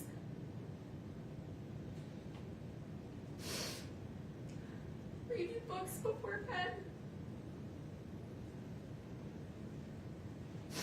And help you with all your homework. I wish I could help you through your toughest nights. And hear your laugh through your happiest days. But for now, that's just not the way it is.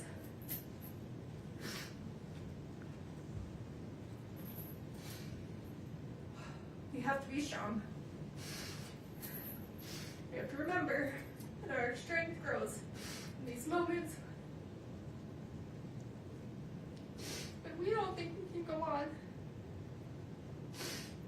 But we keep going on anyway, because we have to push through these hard days. Because in the end, at the end of this war, it will be so worth it. But I need you boys to always keep pushing through these hard days, because this will come to an end. I just need you to hang in there. Listen to your little hearts. Listen to your little bellies for the truth. Before you were told who to be and what to believe, remember who you are. Remember who we are. Remember our family. I will continue to call you every day, even if my calls are blocked. Just so you know that I'm here. I've always been here. and I will always be here. My cards, my letters, they will never stop. I will never stop. I love you forever, Mom.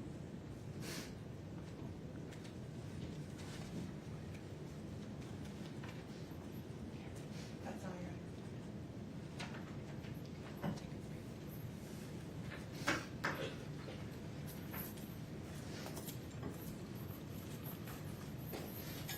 All right, ladies and gentlemen, a fair reminder.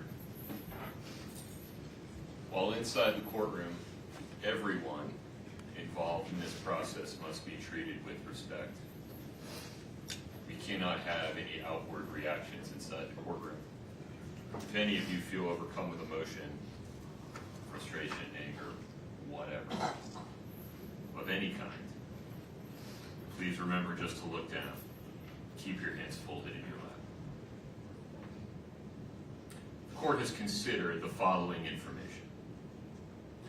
The evidence, information, arguments, and recommendations provided by counsel on the record today. Victim impact statements and other statements made on the record today regarding the appropriate sentence. And the pre-sentence investigation report as corrected on the record today, including the numerous statements attached to it. In addition, the court has considered each of the factors set forth in Utah Code 76-3-201 subsection 2B and has prioritized those factors as required by section 201-2C. Having considered the gravity and circumstances of the offenses for which Ms. Richins has been convicted, the number of victims, and available information regarding the history, character, and rehabilitative needs of the defendant, the court hereby orders that the sentences on counts 2 through 5 shall run consecutively to each other and to the sentence imposed on count 1. Moreover, the court exercises its discretion and chooses to impose no fines related to any sentence in this case. The court addresses the 5 counts on which Ms. Richins was convicted in reverse order. Ms. Richins, based on your conviction on count 5, third-degree felony forgery, the court hereby sentences you to an indeterminate prison term not to exceed 5 years. Based on your conviction on count 4, second-degree felony insurance fraud, the court hereby sentences you to an indeterminate prison term of not less than 1 and not more than 15 years.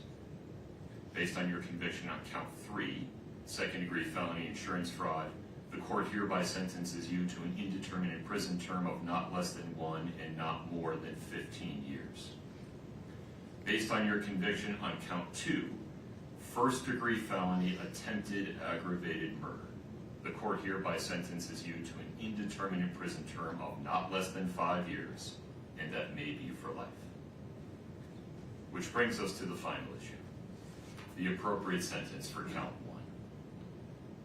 Under Utah Code 76-3-207.7, there are only 2 options. An indeterminate prison term of not less than 25 years, and that may be for life, or life in prison without parole. And the law requires that the court consider each option.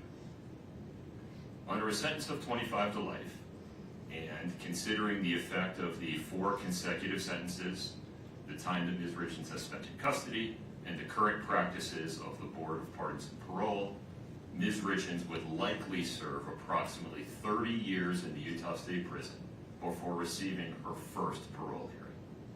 By that time, she would be 66 years old. Under a sentence of life in prison without parole, Ms. Richins would be in prison for the rest of her natural life, unless the Board of Pardons and Parole determines by clear and convincing evidence at some future point that she is permanently incapable of being a threat to the safety of society, at which time the board would have the authority to release her. Under either scenario, Ms. Richins will be incapacitated, meaning structurally prevented from harming anyone outside the Utah State prison system for at least the next 3 decades, and perhaps much longer. But the potential impact on the survivors of the tragedy created by Kouri Richins, most importantly, Eric Richins' 3 sons, is more difficult to predict. On one hand, if the court sentences Ms. Richins to life without parole, one or more of those young men may come to resent that the court eliminated any opportunity they might have in the future, decades into the future, to express an opinion as adults with substantial life experience about whether their mother should, for example, be allowed to die with dignity. On the other hand, if the court sentences Ms. Richins to 25 to life, one or more of those young men may spend the next 30 years questioning why the court failed to protect them from the prospect of the person who murdered their father being released from prison at some time in the distant future, perhaps when they have families and children of their own. The court's contemplation of how those young men may come to feel about today's decision some 30 years from now comes from a place of genuine concern for them and humility regarding the court's inability to predict the future. Sitting here today, it is simply not possible for anyone, not even those young men, to know how their view of this case may evolve over the next several decades. My hope is that every person affected by Eric Richins' death will, over time, find their way to a state of peace. As for today, the court's duty is to make a decision, a weighty, long-lasting decision based on the best information available today. And the bottom line is this: Kouri Richins was convicted unanimously and beyond a reasonable doubt of attempting to murder Eric Richins, her husband, and the father of their 3 children. And then, having failed in her first effort of spending the next 17 days not changing course, but doubling down, preparing to try again, and ultimately completing the act through the administration of poison. And for what? Money. All for pecuniary gain. A person convicted of committing that sequence of acts in that way and for that reason, and who causes the absolute tragedy that has befallen Eric Richins' sons and family.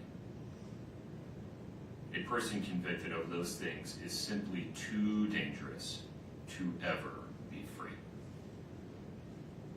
Accordingly, Ms. Richins, based on your conviction on count 1, first-degree felony aggravated murder, the court hereby sentences you to life without parole. You have the right to an appeal. You must file a notice of appeal within 30 days.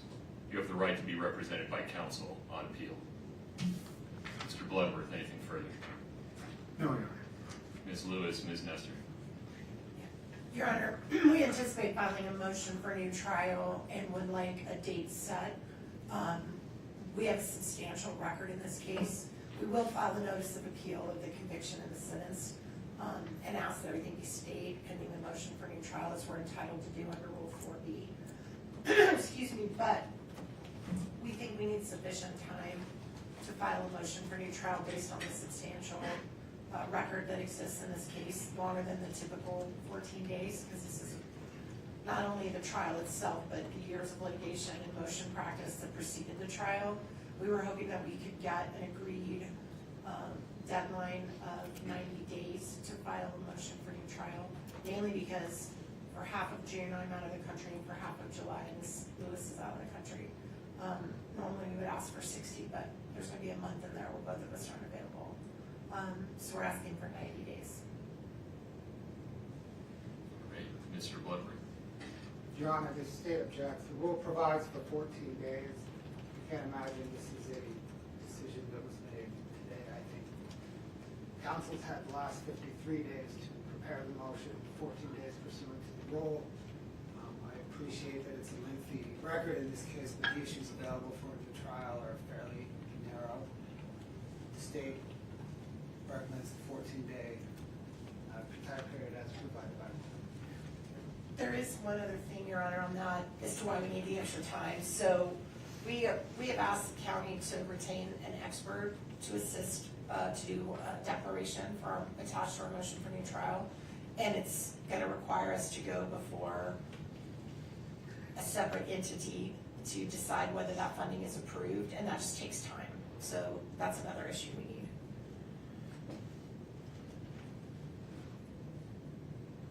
I feel like there's more that I need to know in order to make this decision. And so I can also appreciate why defendant is concerned about the 14-day deadline so they do not lose that opportunity. Sitting here today with very little information and the state having very little opportunity to respond to this idea, I'll extend your deadline to 28 days. But within that time, if you want to file a motion to extend it, Ms. Nestor, with more detail, you have 14 days to file that motion.